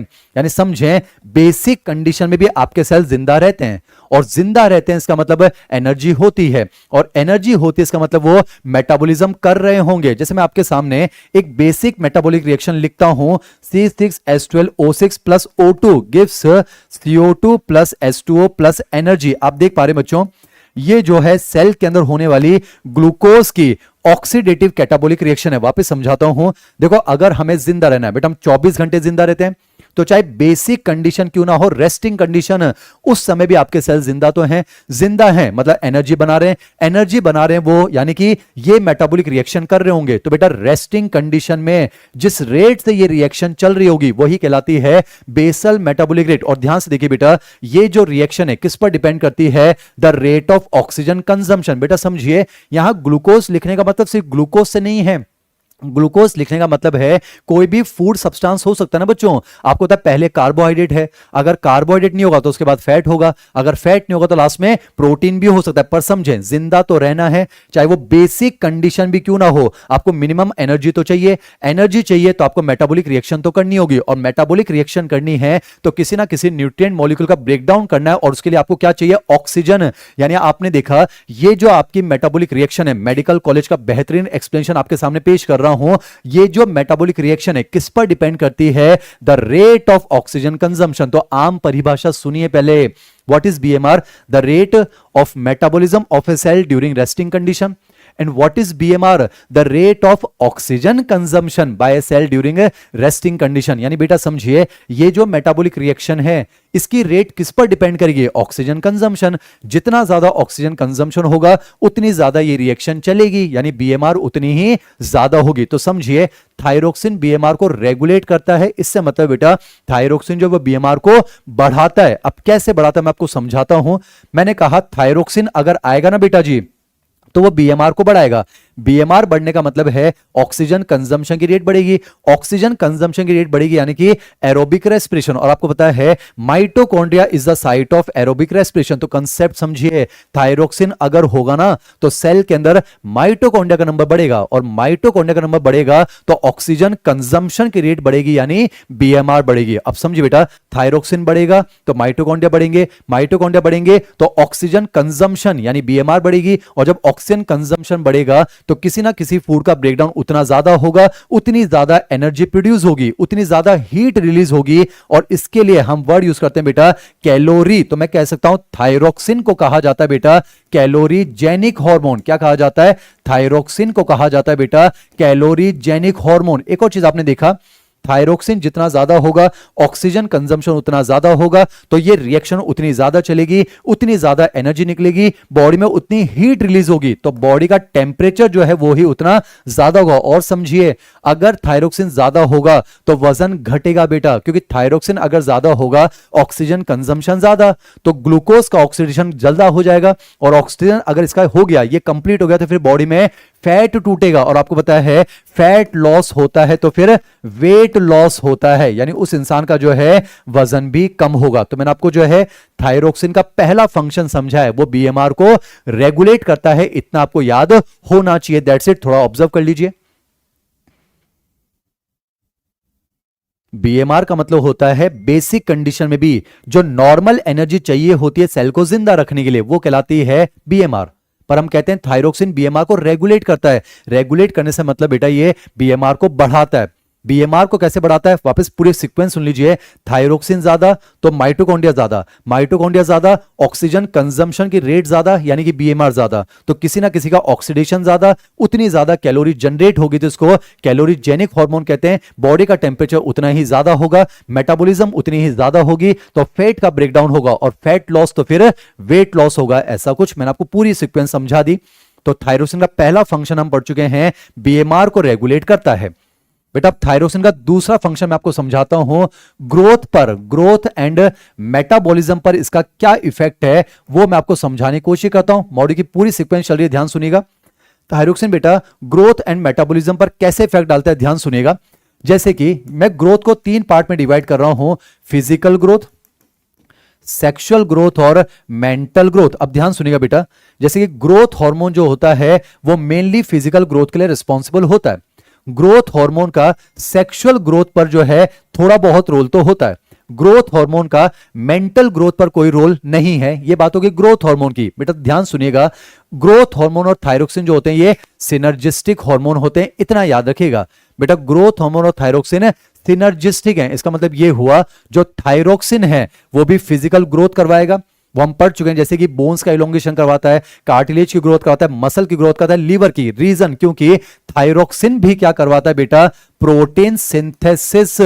अपनी ऑप्टिमम कंसंट्रेशन पर ये प्रोटीन सिंथेसिस बढ़ाएगा, और आपको पता है प्रोटीन सिंथेसिस होगा बिल्डिंग ब्लॉक ऑफ बॉडी, तो बॉडी की ग्रोथ होगी। तो ध्यान सुनिएगा बेटा, ग्रोथ के हिसाब से अगर देखा जाए तो ग्रोथ हार्मोन और थायरोक्सिन जो है ये सिनर्जिस्टिक हार्मोन है, क्योंकि दोनों जो हैं बेटा अपने ऑप्टिमम कंसंट्रेशन पर प्रोटीन का सिंथेसिस करवाते हैं, और प्रोटीन का सिंथेसिस होगा तो फिजिकल ग्रोथ होगी सही, थोड़ी बहुत सेक्सुअल ग्रोथ तो होगी सही। अब ध्यान से सुनिएगा बेटा, थायरोक्सिन एकमात्र ऐसा हार्मोन है जो कि मेंटल ग्रोथ करवाता है। वेरी इंपॉर्टेंट बेटा, फिजिकल ग्रोथ तो बहुत सारे हार्मोन मिलके करवाते हैं, सेक्सुअल ग्रोथ जो है बहुत सारे हार्मोन अफेक्ट करते हैं, पर थायरोक्सिन एकमात्र ऐसा हार्मोन है जो कि मेंटल ग्रोथ करवाता है। इसका मतलब ये हुआ बच्चों, अगर थायरोक्सिन नहीं होगा ना तो मेंटल ग्रोथ नहीं हो सकती, क्योंकि थायरोक्सिन जो होता है बेटा ये सीएनएस का डेवलपमेंट करवाता है। वेरी इंपॉर्टेंट, हमारे अंदर ब्रेन का फॉर्मेशन होना, हमारे अंदर स्पाइनल कॉर्ड का फॉर्मेशन होना, इनका डेवलपमेंट होना, इनका मैच्योरेशन होना, ये कौन करवाता है बेटा, थायरोक्सिन। तो ध्यान रखिएगा, थायरोक्सिन एकमात्र ऐसा हार्मोन है जो सीएनएस का डेवलपमेंट करवाता है। और मैं आपको थोड़ी सी बेसिक नॉलेज दे दूं, हमारे सीएनएस का डेवलपमेंट जो बेटा वो एम्ब्रायनिक स्टेज में शुरू हो जाता है और जन्म के बाद 5 साल या 6 साल की उम्र में जाके पूरा होता है। बेटा समझे, एम्ब्रायनिक स्टेज में सीएनएस का डेवलपमेंट शुरू हो जाता है। ऐसा थोड़ी ना होता है कि जब बच्चा पैदा होता है खाली क्रेनियल बॉक्स लेकर आता है फिर बाद में ब्रेन का फॉर्मेशन शुरू होता है, ऐसा नहीं है बच्चों। सीएनएस का डेवलपमेंट जो है, ब्रेन और स्पाइनल कॉर्ड का डेवलपमेंट जो है वो एम्ब्रायनिक स्टेज में शुरू हो जाता है, और जन्म के बाद अगले 5-6 साल तक जो है ये डेवलपमेंट कंप्लीट हो जाता है। चलिए एनसीईआरटी का एक शब्द समझाना है, तो उसके लिए मैं आपको जो है एक कहानी सुना देता हूं, वो समझे बेटा, कहीं लिखी नहीं होती है, रिसर्च आर्टिकल में से एमजे स्टार सर आपके लिए लेकर आए। इसको ध्यान सुनिएगा बेटा, मैं फिर दोहराता हूं, तैयारी 720 की है। एनसीईआरटी का एक शब्द है बच्चों डेफ म्यूटिज्म, तो उसको समझाने के लिए ये छोटी सी कहानी सुनिए। मैंने आपसे क्या कहा थायरोक्सिन होना चाहिए अगर सीएनएस का डेवलपमेंट करना है। अगर थायरोक्सिन नहीं होगा बच्चों तो सीएनएस का डेवलपमेंट नहीं होता। तो कमाल की बात है, जब बच्चा मां के अंदर होता है यानी एम्ब्रायनिक स्टेज, उसके अंदर सीएनएस का डेवलपमेंट शुरू हो जाता है, तो उस समय सीएनएस का डेवलपमेंट मोस्टली जो है मैटरनल थायरोक्सिन करवाता है। बेटा उस डेवलपिंग फीटस की थायराइड ग्लैंड इतनी डेवलप नहीं है कि खुद थायरोक्सिन बना के खुद का सीएनएस डेवलप करवा दे। यानी समझना बेटा, एनसीईआरटी के एक वर्ड को समझाने के लिए मेहनत चल रही है, ध्यान सुनना। यानी कि एम्ब्रायनिक स्टेज में जो मदर का थायरोक्सिन होता है वो फीटस के अंदर सीएनएस का डेवलपमेंट शुरू करवा देता है, और बाकी जो डेवलपमेंट होगा वो जन्म के बाद बच्चे की खुद की थायराइड ग्लैंड से आने वाला थायरोक्सिन अगले 5-6 साल तक कंप्लीट करवा देगा। अब ध्यान से सुनिए बच्चा, समझें क्या होता है। एम्ब्रायनिक स्टेज में मां का थायरोक्सिन बच्चे को मिलता है और वो थायरोक्सिन सीएनएस का डेवलपमेंट शुरू करवा देता है, जैसे कि उसमें ब्रेन बनने लग जाता है, स्पाइनल कॉर्ड बनने लग जाता है, न्यूरॉन्स का डेवलपमेंट शुरू होता है, माइलिनेशन होने लग जाता है, सेरिब्रम बनने लग जाता है, सेरिब्रल कॉर्टेक्स बनने लग जाता है, बहुत सारे एरियाज बनते हैं जैसे कि auditory area, olfactory area, gustatory area, somesthetic area, occipital area, Broca's area, primary motor area. पर एक चीज समझें, जब जन्म का समय आता है ना बच्चों, तो मां के थायरोक्सिन की वजह से वैसे तो सभी एरियाज का डेवलपमेंट होता है, पर मोस्टली डेवलपमेंट जो है वो ऑडिटरी एरिया का होता है। तो मैं आपको समझाना चाह रहा हूं, यानी ऑडिटरी एरिया का डेवलपमेंट ऑलमोस्ट एम्ब्रायनिक स्टेज में मां के थायरोक्सिन की वजह से पूरा हो जाना चाहिए। अगर उस समय अगर ऑडिटरी एरिया डेवलप नहीं हुआ तो जन्म के बाद जो है उसके डेवलपमेंट में दिक्कत आ सकती है। यानी मैं आपको ये समझा रहा हूं बच्चों, जब बच्चा दुनिया में आता है उसके बाकी सारे एरियाज भी बन रहे हैं, पर मैक्सिमम डेवलपमेंट किसका हो चुका है बेटा, ऑडिटरी एरिया का। तभी तो आपने देखा होगा छोटे बच्चे की जो है सुनने की एबिलिटी सबसे ज्यादा है, हालांकि वो बोल नहीं पा रहा है क्योंकि ब्रोकास एरिया उतना डेवलप नहीं है, वो प्रॉपर्ली देख नहीं पा रहा है क्योंकि ऑसिपिटल एरिया उतना डेवलप नहीं है, वो टेस्ट आपको नहीं बता सकता है, वो स्मेल आपको नहीं बता सकता है क्योंकि बाकी जो गस्टेटरी एरिया, ऑल्फैक्टरी वो वेल डेवलप नहीं है। पर समझिए बच्चों, ऑडिटरी एरिया ऑलमोस्ट डेवलप करवा दिया जाता है एम्ब्रायनिक स्टेज में। तो जब बच्चा दुनिया में आता है उसकी सुनने की शक्ति सबसे ज्यादा होती है, और बेटा इसी कंसेप्ट को तो हम यूज करते हैं। तभी तो आपने देखा होगा जब कोई छोटा बच्चा रोता है तो उसको चुप करवाने के लिए आवाज का इस्तेमाल होता है, अरे मेरा मुन्ना राजा, अरे मेरा बेटा राजा चुप हो जाओ। आपने देखा होगा इनके मैक्सिमम खिलौने आवाज वाले होते हैं, इनके तो जूतों में भी आवाज होती है। ऐसा थोड़ी ना होगा बच्चा कि कोई बच्चा रो रहा है उसके सामने पिज्जा रखोगे कि ले सूंघ इसे और भगवान के लिए चुप हो जा, ऐसा नहीं होता है। अरे उसका ऑल्फैक्टरी एरिया इतना डेवलप नहीं है ना, कौन सा एरिया डेवलप है, ऑडिटरी एरिया। तो ये पॉइंट याद रखिएगा, थोड़ी देर बाद एनसीईआरटी का पॉइंट डेफ म्यूटिज्म समझाने में काम आएगा। तो फिलहाल मैं आपको ये समझा रहा हूं, थायरोक्सिन बेटा फिजिकल ग्रोथ करवाता है, सेक्सुअल ग्रोथ पर भी इसका थोड़ा बहुत इफेक्ट होता है, लेकिन मेंटल ग्रोथ करवाने के लिए कौन रिस्पॉन्सिबल होता है, that is thyroxine. Very important. अब ध्यान से सुनिएगा बेटा, थायरोक्सिन का मेटाबॉलिज्म पर क्या इफेक्ट है। Metabolism same to same growth hormone से आपको रिलेट करनी है, जैसे कि ग्रोथ हार्मोन प्रोटीन का सिंथेसिस करवाता था, याद करो ग्रोथ हार्मोन भी लाइपोलाइसिस करवाता था, और ग्रोथ हार्मोन बेटा ब्लड में ग्लूकोज के लेवल को बढ़ाता था। यानी याद कीजिए ग्रोथ हार्मोन भी जो है हाइपरग्लाइसेमिक हार्मोन था, डायबिटोजेनिक हार्मोन था। तो मैंने आपसे क्या कहा बच्चों, ग्रोथ हार्मोन और थायरोक्सिन सिनर्जिस्टिक हार्मोन है। तो इसका मतलब ये हुआ अपनी ऑप्टिमम कंसंट्रेशन पर ये भी प्रोटीन का सिंथेसिस ज्यादा करवाता है, ये भी जो है लाइपोलाइसिस ज्यादा करवाता है, ये भी ब्लड में ग्लूकोज को बढ़ाता है। तो काउंट करते जाइएगा। मार्केट में दूसरा हाइपरग्लाइसेमिक हार्मोन आ चुका है, डायबिटोजेनिक हार्मोन आ चुका है। तो एक तो ग्रोथ हार्मोन है और एक थायरोक्सिन है। तो मैंने यहां पर आपको थायरोक्सिन के 3 फंक्शन बता दी बच्चों, एक तो बीएमआर को रेगुलेट करता है, एक मैंने आपको ग्रोथ पर इसका इफेक्ट बता दिया, और एक मैंने आपको यहां पर प्रोटीन, कार्बोहाइड्रेट और फैट मेटाबॉलिज्म पर इसका इफेक्ट बता दिया। फिर आपके मॉड्यूल में वो वाला पॉइंट लिखा हुआ है कि थायरोक्सिन जो है वो सेंट्रल नर्वस सिस्टम का डेवलपमेंट तो करता ही है। एक पॉइंट एनसीईआरटी का समझें, thyroid hormone is also responsible for the maintenance of water and electrolyte balance. बेटा एनसीईआरटी की लाइन आपने देखा, थायरोक्सिन जो होगा तो कहीं ना कहीं वाटर की बात कर सकते हैं, तो थायरोक्सिन वाटर को बैलेंस करता है, और बेटा इसको बनाने के लिए आयोडीन चाहिए होता है, साथ ही साथ थायरोकैल्सिटोनिन कैल्शियम को बैलेंस करेगा। तो हम कह सकते हैं थायराइड हार्मोन जो है वो इलेक्ट्रोलाइट बैलेंस को भी अफेक्ट करता है। फिर एक और लाइन समझिए बच्चों, थायरोक्सिन जो होता है वो फीमेल्स के अंदर मेंस्ट्रुअल साइकिल को भी अफेक्ट करेगा। मैंने आपसे कहा ना, थायरोक्सिन का कहीं ना कहीं सेक्सुअल ग्रोथ पर भी अफेक्ट है, गोनेट्स के ग्रोथ पर भी अफेक्ट है। तो थायरोक्सिन कहीं ना कहीं मेंस्ट्रुअल साइकिल को भी रेगुलेट करता है। तो यहां पर हमने थायरोक्सिन के फंक्शन कंप्लीट किया। अब लास्ट डिस्कस करेंगे डिसऑर्डर्स रिलेटेड टू थायरोक्सिन, उसके हाइपो सिक्रेशन और उसके हाइपर सिक्रेशन से होने वाले डिसऑर्डर। थोड़ा समय दे रहा हूं, जल्दी से ऑब्जर्व कीजिए, कोशिश कीजिए क्लास में याद हो जाए बच्चों। ओरिजिन हो चुका है, लोकेशन हो गया, स्ट्रक्चर हो गया, हार्मोन के नाम हो चुके हैं थायरोक्सिन और थायरोकैल्सिटोनिन। फिलहाल हम पढ़ रहे हैं थायरोक्सिन। थायरोक्सिन के फंक्शन हो चुके हैं, बीएमआर को रेगुलेट करता है, ये जो है ग्रोथ में कहीं ना कहीं ग्रोथ हार्मोन के साथ सिनर्जिस्टिक है, क्योंकि ये भी प्रोटीन सिंथेसिस करवाता है। सीएनएस का डेवलपमेंट करवाना है तो थायरोक्सिन चाहिए, अगर थायरोक्सिन नहीं होगा तो सीएनएस का डेवलपमेंट नहीं हो सकता है, इसको समझें। थायरोक्सिन का मैंने आपको बताया ये कैलोरीजेनिक हार्मोन है, साथ ही साथ ये डायबिटोजेनिक हार्मोन है, ब्लड में ग्लूकोज को बढ़ा रहा है, ये बातें हम समझ चुके हैं। और बाकी कहीं ना कहीं ये वाटर एंड इलेक्ट्रोलाइट बैलेंस में भी अपना इफेक्ट डाल रहा है। तो थायरोक्सिन के फंक्शन हो चुके हैं। अब हम बात करेंगे बच्चों थायराइड डिसऑर्डर्स, इसको थोड़ा ध्यान सुनिएगा।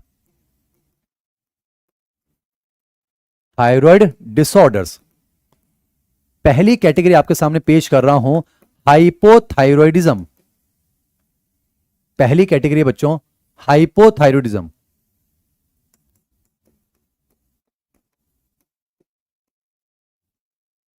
हाइपोथायरॉयडिज्म में पहली हम पढ़ेंगे सिंपल गॉइटर, एक हम पढ़ेंगे क्रिटिनिज्म, और एक हम पढ़ेंगे बच्चों मिक्स इडिमा, या फिर इसको गुल्स डिजीज कहा जाता है, गुल्स डिजीज।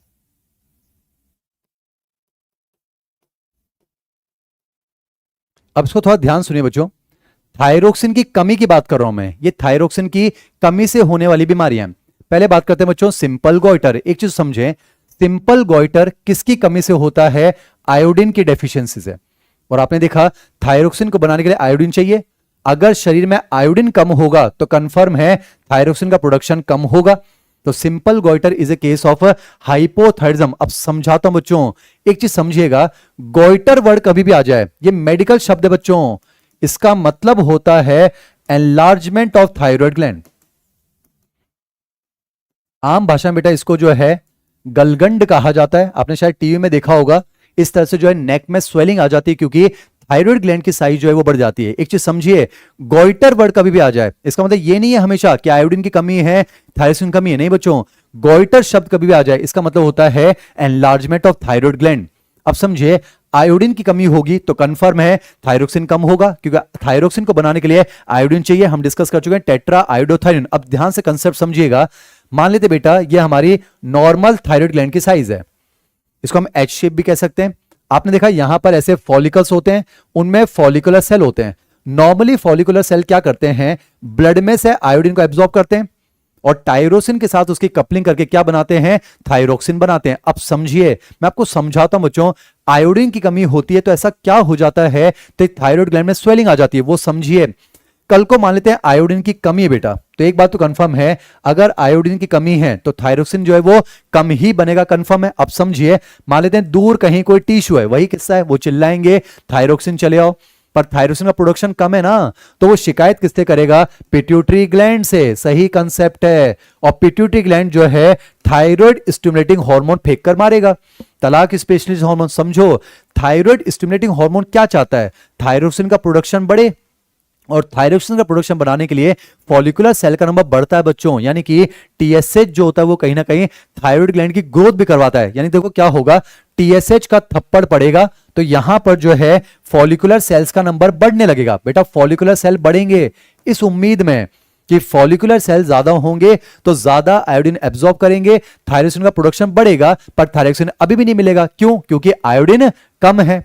पर क्या होगा, तो टीएसएच का अब ज्यादा स्टिमुलस मिलेगा। तो टीएसएच क्यों आ रहा है, क्योंकि टीएसएच क्या चाहता है, थायरोक्सिन का प्रोडक्शन बढ़े। तो टीएसएच के एक्सेस स्टिमुलेशन की वजह से फॉलिकुलर सेल का नंबर बढ़ता जाएगा, और जब सेल का नंबर बढ़ता जाएगा तो थायराइड ग्लैंड की साइज बढ़ जाती है। एनलार्जमेंट ऑफ थायराइड ग्लैंड यानी कि सिंपल गॉइटर, ये समझ में आना चाहिए। मैं आपको ये समझा रहा हूं, आयोडीन की कमी होती है तो थायरोक्सिन कम बनेगा, तो बॉडी तो चाहती है ना कि थायरोक्सिन ज्यादा बने, तो उसके लिए टीएसएच ज्यादा आता है। और बेटा टीएसएच जो है वो थायराइड ग्लैंड को थप्पड़ मारता है, थप्पड़ मार मार के सुझा देता है, तो थायराइड ग्लैंड की साइज बढ़ जाती है। इसे कहा जाता है सिंपल गॉइटर। तो ध्यान रखिएगा, आयोडीन की कमी होगी तो थायरोक्सिन कम होगा, तो बॉडी में टीएसएच ज्यादा आता है, और टीएसएच ज्यादा आएगा फॉलिकुलर सेल का नंबर बढ़ेगा, इस उम्मीद में कि थायरोक्सिन ज्यादा आएगा, पर थायरोक्सिन तब भी नहीं आएगा क्योंकि आयोडीन कम है। तो कहीं ना कहीं थायराइड ग्लैंड की साइज तो बढ़ जाएगी ना, उसे कहा जाएगा सिंपल गॉइटर। बेटा समझिए, ये जो सिंपल गॉइटर है ये उन लोगों में नॉर्मली नहीं देखा जाता है जो सी फूड लेते हैं, क्योंकि सी फूड लेंगे, समुद्री भोजन लेंगे तो आयोडीन की डेफिशिएंसी नहीं होती है। ये नॉर्मली वहां होता है जहां आयोडीन की कमी देखने को मिलेगी, जैसे कि हिली एरियाज में अगर लोग रहते हैं, बेटा एक तो जो है उन तक सॉल्ट प्रॉपर्ली पहुंचता नहीं है, वहां पर सॉइल इरोजन होता है, पानी के साथ साथ मिट्टी बह जाती है, आयोडीन बह जाता है, तो वेजिटेबल्स में भी आयोडीन कमी होती है, तो वहां के लोगों में आयोडीन नॉर्मली कम देखा जाता है, तो वहां पर जो है सिंपल गॉइटर होने के चांसेस हो सकते हैं। तो ध्यान रखिएगा, यह है आयोडीन की कमी से, थायरोक्सिन की कमी से होने वाले टीएसएच के ओवर स्टिमुलेशन की वजह से थायराइड ग्लैंड की साइज का बढ़ना, यह है बेटा सिंपल गॉइटर। बच्चों क्या आपको मेरी आवाज आ रही है? जल्दी से मुझे चैट बॉक्स में इंडिकेट करें कि आप मुझे सुन पा रहे हैं बच्चों।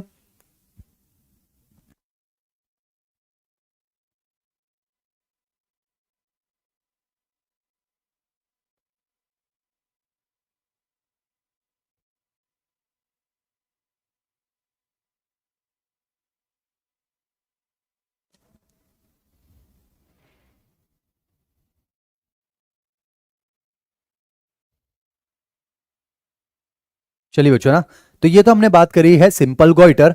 अब अगला आप एनसीईआरटी का सुनिएगा, ये है बेटा क्रिटिनिज्म। पर समझिए, क्रिटिनिज्म एक स्पेशल केस है, हाइपोथायरिज्म ड्यूरिंग प्रेगनेंसी। बेटा एनसीईआरटी का है, एक एक वर्ड में आपको समझाऊंगा, समझें।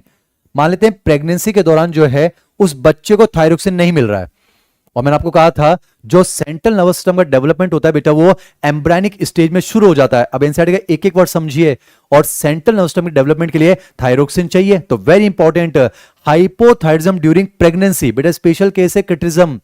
अगर मान लेते हैं प्रेगनेंसी के दौरान एम्ब्रायनिक स्टेज में अगर बच्चे को थायरोक्सिन नहीं मिला तो सीएनएस का डेवलपमेंट प्रॉपर्ली नहीं हो पाएगा। सीएनएस का डेवलपमेंट नहीं हो पाएगा तो मैं कह सकता हूं मेंटल रिटार्डेशन।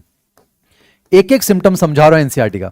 बेटा आपने देखा सीएनएस के डेवलपमेंट के लिए थायरोक्सिन चाहिए, और सीएनएस का डेवलपमेंट एम्ब्रायनिक स्टेज में शुरू हो जाता है मां के थायरोक्सिन की वजह से। तो समझिए, अगर प्रेगनेंसी के दौरान बच्चे में हाइपोथायरिज्म हो गया या मदर में हाइपोथायरिज्म हो गया तो बच्चे में सीएनएस का डेवलपमेंट नहीं हो पाएगा, तो बच्चे में मेंटल रिटार्डेशन होगा, उसका जो इंटेलिजेंट क्वोशिएंट होगा वो काफी कम हो जाएगा। और शानदार, समझिए मैंने आपसे क्या कहा था, ऑडिटरी एरिया का डेवलपमेंट एम्ब्रायनिक स्टेज में हो जाना चाहिए, पर समझिए अगर प्रेगनेंसी के दौरान अगर थायरोक्सिन नहीं मिला तो इस बच्चे में ऑडिटरी एरिया डेवलप नहीं हो पाएगा, तो ये बच्चा सुन नहीं पाएगा, यानी बेटा ये जो है डेफ होगा। समझे, डेफ होगा, एक एक वर्ड समझा रहा हूं। और जब डेफ होगा, सुनेगा ही नहीं, तो कोई शब्द मेमोरी में स्टोर होगा ही नहीं, और जब मेमोरी में कोई शब्द स्टोर नहीं होगा तो जब बोलने की बारी आएगी ये नहीं बोल पाएगा, यानी कि म्यूट हो जाएगा। तो ये शब्द समझाना था बेटा। तो क्रिटिनिज्म में लिखा हुआ है डेफ म्यूटिज्म। एक और चीज समझिए, एनसीईआरटी कहती है इस बच्चे में बेटा स्टंटेड ग्रोथ होगी। स्टंटेड ग्रोथ का मतलब है इसमें भी ड्वार्फिज्म देखने को मिलेगा। याद कीजिए बेटा, जो हाइट बढ़नी होती है वो बचपन में, और ये क्या है, हाइपोथायरिज्म ड्यूरिंग प्रेगनेंसी और चाइल्डहुड। बचपन में अगर थायरोक्सिन कम है तो क्रिटिनिज्म है, तो बोन्स का डेवलपमेंट प्रॉपर्ली नहीं हो पाएगा, तो स्टंटेड ग्रोथ होगी यानी ड्वार्फिज्म। और लास्ट सिम्टम समझाता हूं बेटा, एनसीईआरटी कहती है इसमें एबनॉर्मल स्किन होगी। तो रटना नहीं है, समझना है। मैं आपको समझाता हूं बेटा, नॉर्मली हमारे अंदर क्या होता है, थायरोक्सिन होता है, हमारी बीएमआर ठीक ठाक होती है, हमारी बॉडी में हीट का प्रोडक्शन होता है, हमें पसीना आता है, और जब पसीना आता है तो हमारी स्किन जो है टाइम टू टाइम जो है वो उसको मॉइस्चराइजेशन मिलता रहता है, वो सूखती नहीं है। पर आप देखिए बेटा, इस बच्चे में थायरोक्सिन की कमी है, थायरोक्सिन की कमी है, this is hypothyroidism during childhood. अगर थायरोक्सिन की कमी है, इस बच्चे की बीएमआर कम है, और अगर बीएमआर कम है तो इसको पसीना कम आएगा या फिर नहीं आएगा। और बेटा अगर पसीना नहीं आएगा तो इसकी जो चमड़ी है वो सूख जाएगी, बिल्कुल शुष्क हो जाती है, ड्राई हो जाती है, खुरदुड़ी हो जाती है, यानी इसकी स्किन कैसे हो जाएगी बेटा, एबनॉर्मल स्किन। तो उम्मीद करता हूं क्रिटिनिज्म के ये एनसीईआरटी के सारे सिम्टम आपको समझ में आ गए होंगे। That's it. अब एक और चीज समझिए, अगर बात करें हाइपोथायरिज्म ड्यूरिंग एडल्टहुड, बेटा एडल्टहुड में अगर हाइपोथायरिज्म है तो बीमारी का नाम है मिक्स इडिमा। पहले तो एक चीज समझिए, इडिमा का मतलब होता है बेटा स्वेलिंग। ये मेन एग्जाम में आ चुका है। स्वेलिंग दो टाइप की होती है, पेनफुल स्वेलिंग को इन्फ्लेमेशन कहते हैं, पेनलेस स्वेलिंग को इडिमा कहते हैं। तो इस चीज में एक चीज तो याद रखें बेटा, मेन एग्जाम में आ चुका है, मिक्स इडिमा में जो बॉडी के टिश्यूज होते हैं उनकी वाटर को रिटेन करने की टेंडेंसी बढ़ जाती है। ये ऑप्शन में था बच्चों, वाटर को रिटेन करने की टेंडेंसी बढ़ जाती है, वो टिश्यू पानी को छोड़ते ही नहीं है, तो जाहिर सी बात है टिश्यू में स्वेलिंग आ जाती है और बॉडी में स्वेलिंग देखने को मिलती है, इसलिए कहा जाए है मिक्स इडिमा। अब एक चीज समझिए, what is myxoedema? Adulthood में थायरोक्सिन की कमी से होने वाली बीमारी है। अब अगर मान लेते हैं मिक्स इडिमा किसी फीमेल को हो गया, तो मैंने आपको कहा था ना बच्चों, थायरोक्सिन कहीं ना कहीं मेंस्ट्रुअल साइकिल को रेगुलेट करता है, तो इसके बारे में बस एनसीईआरटी का स्टेटमेंट याद रखेंगे, hypothyroidism in adult female causes menstrual cycle to become irregular, that's it. तो यहां पर हमने हाइपोथायरिज्म को डिस्कस किया। अब मैं बात करता हूं बच्चों हाइपरथायरिज्म, बहुत आसान है बच्चों, आइए बात करते हैं हाइपरथायरॉयडिज्म। हाइपरथायरिज्म मतलब है थायरोक्सिन ज्यादा होगा। बेटा इसमें जो है मॉड्यूल में लिखा हुआ है एक्सोप्थैलेमिक गॉइटर। अब एक चीज समझिए, गॉइटर बढ़ा गया है, इसका मतलब थायराइड ग्लैंड की साइज बढ़ेगी, पर इस बार थायरोक्सिन कमी थोड़ी ना बेटा, इस बार आयोडीन की कमी नहीं है, थायरोक्सिन कमी नहीं है, पर फिर भी थायराइड ग्लैंड की साइज बढ़ेगी। मैं आपको दो नाम बता रहा हूं बच्चों, आपके मॉड्यूल में सिर्फ एक लिखा हुआ है, एक है बेटा जी प्लमर्स डिजीज और एक होता है ग्रेव्स डिजीज। आपके मॉड्यूल में बेटा एक तो ग्रेव्स डिजीज शब्द लिखा हुआ है और एक एक्सोप्थैलेमिक गॉइटर लिखा हुआ है। मैं आपको समझाता हूं बच्चों, चाहे वो प्लमर्स डिजीज हो चाहे वो ग्रेव्स डिजीज हो, इसको सुन लो, दोनों जो है वो हाइपरथायरिज्म के केस हैं, दोनों के अंदर गॉइटर होता है बेटा। यानी गॉइटर का मतलब क्या है, दोनों के अंदर जो है थायराइड ग्लैंड की साइज बढ़ेगी, पर कारण अलग है, वो सुन लो। मान लेते हैं थायराइड ग्लैंड की नॉर्मल साइज है बेटा, प्लमर्स डिजीज में क्या होता है, कैंसर हो जाता है, कैंसर, और आप जानते हैं कैंसर मतलब abnormal increase in number of cell, यहां पर बेटा कैंसर हो जाएगा तो फॉलिकुलर सेल का नंबर ऐसे बढ़ जाता है, तो यहां पर नोड्यूल लाइक स्ट्रक्चर बन जाते हैं, गिठान जैसे स्ट्रक्चर हैं, तो थायराइड ग्लैंड की साइज बढ़ जाती है, यानी क्या हो चुका है, गॉइटर। पर समझिए ग्रेव डिजीज जो है ना बेटा, ये एक ऑटो इम्यून डिसऑर्डर है, ये जो है बेटा ऑटो इम्यून डिसऑर्डर है। इसमें क्या होता है, टीएसएच लाइक एंटीबॉडीज बन जाती हैं, ऐसी एंटीबॉडी जो टीएसएच की तरह काम करती है, और याद कीजिए टीएसएच फॉलिकुलर सेल के नंबर को बढ़ाता है ताकि थायरोक्सिन ज्यादा हो, और अगर फॉलिकुलर सेल का नंबर बढ़ जाएगा तो थायराइड ग्लैंड की साइज बढ़ जाएगी, यानी क्या हो जाएगा बेटा, गॉइटर। आपके मॉड्यूल में ये लिखा हुआ है कि थायरोक्सिन के ज्यादा होने की वजह से एक्सोप्थैलेमिक गॉइटर होता है ग्रेव्स डिजीज, पर मैंने आपको समझा दिया दोनों के अंदर बेटा एक्सोप्थैलेमिक गॉइटर होता है। गॉइटर मतलब enlargement of thyroid gland, cancer की वजह से गॉइटर हो रहा है वो प्लमर्स डिजीज है, पर अगर टीएसएच लाइक एंटीबॉडी की वजह से अगर गॉइटर हो रहा है तो वो ग्रेव डिजीज है। पर आपने देखा दोनों ही केस में थायराइड ग्लैंड की साइज बढ़ रही है, और थायराइड ग्लैंड की साइज बढ़ेगी तो थायरोक्सिन का जो प्रोडक्शन होगा वो क्या होगा, ज्यादा होगा। तो दोनों किसका केस है बेटा, हाइपरथायरिज्म। अब देखिए दोनों में एक मेन सिम्टम जो आता है बेटा वो है एक्सोप्थैलेमिक गॉइटर। समझिए एक्सो का मतलब होता है बाहर, ऑप्थैलेमिक मतलब आंखें। बेटा ये ऐसा गॉइटर है जिसमें प्रोट्रूजन ऑफ आईबॉल हो जाता है, आंखें जो है वो बाहर आने लग जाती हैं, ऐसा कुछ। रीजन समझिए, हमारी आंखें होती हैं आई ऑर्बिट में, आई ऑर्बिट में ऐसे आईबॉल है बेटा, आईबॉल के पीछे कुछ सॉफ्ट टिश्यूज होते हैं सपोर्ट देने के लिए, पर थायरोक्सिन याद कीजिए प्रोटीन सिंथेसिस भी तो बढ़ाता है, तो अगर थायरोक्सिन ज्यादा होगा प्रोटीन सिंथेसिस ज्यादा, एक एक चीज समझा रहे हैं, तो सॉफ्ट टिश्यू की ग्रोथ ज्यादा होती है, तो उसका प्रेशर जो है वो आईबॉल पर लगता है और आईबॉल जो है वो प्रोट्रूड होने लग जाती है। तो ऐसा गॉइटर, गॉइटर तो हुआ, पर ध्यान रखें आयोडीन की कमी नहीं है, थायरोक्सिन की कमी नहीं है, या तो कैंसर की वजह से साइज बड़ी है या फिर टीएसएच लाइक एंटीबॉडी की वजह से साइज बड़ी है, तो साइज तो बड़ी है यानी गॉइटर, पर इस गॉइटर में आईबॉल का प्रोट्रूजन हो रहा है, तो इसको कहा जाता है एक्सोप्थैलेमिक गॉइटर। और बाकी सिम्टम बताने की जरूरत नहीं बेटा, थायरोक्सिन अगर ज्यादा है तो बीएमआर जो है वो ज्यादा होगी, बॉडी का जो टेम्परेचर है वो जो है ज्यादा होगा। मेडिकल कॉलेज की बुक्स में ऐसे इंसान के लिए लिखा जाता है हॉट पर्सनालिटी। आपका किसी को हॉट कहने का नजरिया अलग हो सकता है, पर ये अंकल वाकई में हॉट हो जाएंगे। 24 घंटे इनके शरीर को टच करो, हमें ऐसा लगेगा कहीं अंकल को बुखार तो नहीं है, क्योंकि थायरोक्सिन ज्यादा है, बीएमआर ज्यादा है, और आपको समझ में आ रहा है इनमें आपको वेट लॉस भी देखने को मिलेगा, क्योंकि फैट का ब्रेकडाउन होगा तो क्या देखने को मिलेगा, वेट लॉस, ऐसा कुछ। बाकी आपके मॉड्यूल में एक और लिखा हुआ बच्चों, हाशिमोटो डिजीज, बता देता हूं इसके बारे में वैसे हम डिस्कस करेंगे ह्यूमन हेल्थ एंड डिजीज में। हाशिमोटो डिजीज एक ऑटो इम्यून डिसऑर्डर है, इसमें थायराइड ग्लैंड के खिलाफ एंटीबॉडीज बन जाती हैं, थायरोक्सिन का प्रोडक्शन जो है वो कम हो जाता है, दैट्स इट। तो यहां पर बच्चों इसी के साथ जो है हमारी थायराइड ग्लैंड जो है वो कंप्लीट होती है। थोड़ा ऑब्जर्व कर लीजिए, ओरिजिन हो चुका है एंडोडर्मल, लोकेशन हो चुकी है, मैं स्लाइड्स आपको दिखा देता हूं, एक बार जल्दी से आप जो है रिव्यू कर लीजिए। ओरिजिन एंडोडर्मल, समय दे रहे हैं आप, रिजल्ट दीजिए बच्चों।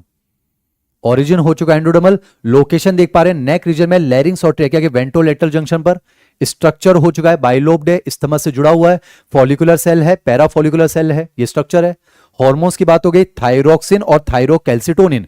अभी हमने सिर्फ थायरोक्सिन को डिस्कस किया है बेटा, कैसे उसको स्टोर करते हैं, क्या उसके फंक्शन है, उसके हाइपो और हाइपर सिक्रेशन से क्या डिसऑर्डर हैं, वो हमने अभी डिस्कस किए।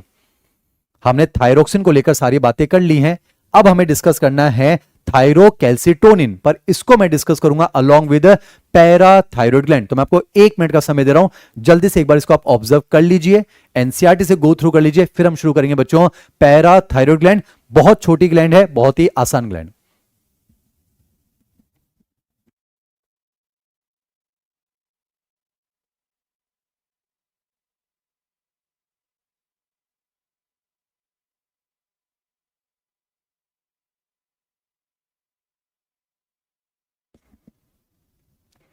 मेरी क्लास में अगर आप कनेक्टेड रहेंगे, ध्यान से सुनेंगे, तो टॉपिक समझ में नहीं आए ऐसा कोई कारण नहीं हो सकता बच्चों।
बाकी बच्चों थायरोक्सिन जो होता है वो एरिथ्रोपोइसिस प्रोसेस में भी हेल्प करता है। जब नाम आए एरिथ्रोपोइसिस, आज ही सुन ले बच्चों, हमारी बॉडी में चैप्टर के अकॉर्डिंग हम 4 हार्मोन्स की बात करेंगे जो आरबीसी फॉर्मेशन एरिथ्रोपोइसिस में हेल्प करेंगे। कौन कौन से बच्चों? एक होगा थायरोक्सिन, एक कॉर्टिसोल, एक किडनी से आने वाला एरिथ्रोपोइटिन, और एक हमारी जो है एंड्रोजन जैसे कि टेस्टोस्टेरोन, ये समरी में लिखा हुआ है। तो एक साथ याद रख लेंगे, 4 हार्मोन है जो कि एरिथ्रोपोइसिस आरबीसी फॉर्मेशन में हेल्प करेंगे। वापस बोल देता हूं, थायरोक्सिन, कॉर्टिसोल, एक एरिथ्रोपोइटिन, और एक होगा हमारा कौन सा बेटा? एंड्रोजन। ये बात समरी में लिखी हुई है।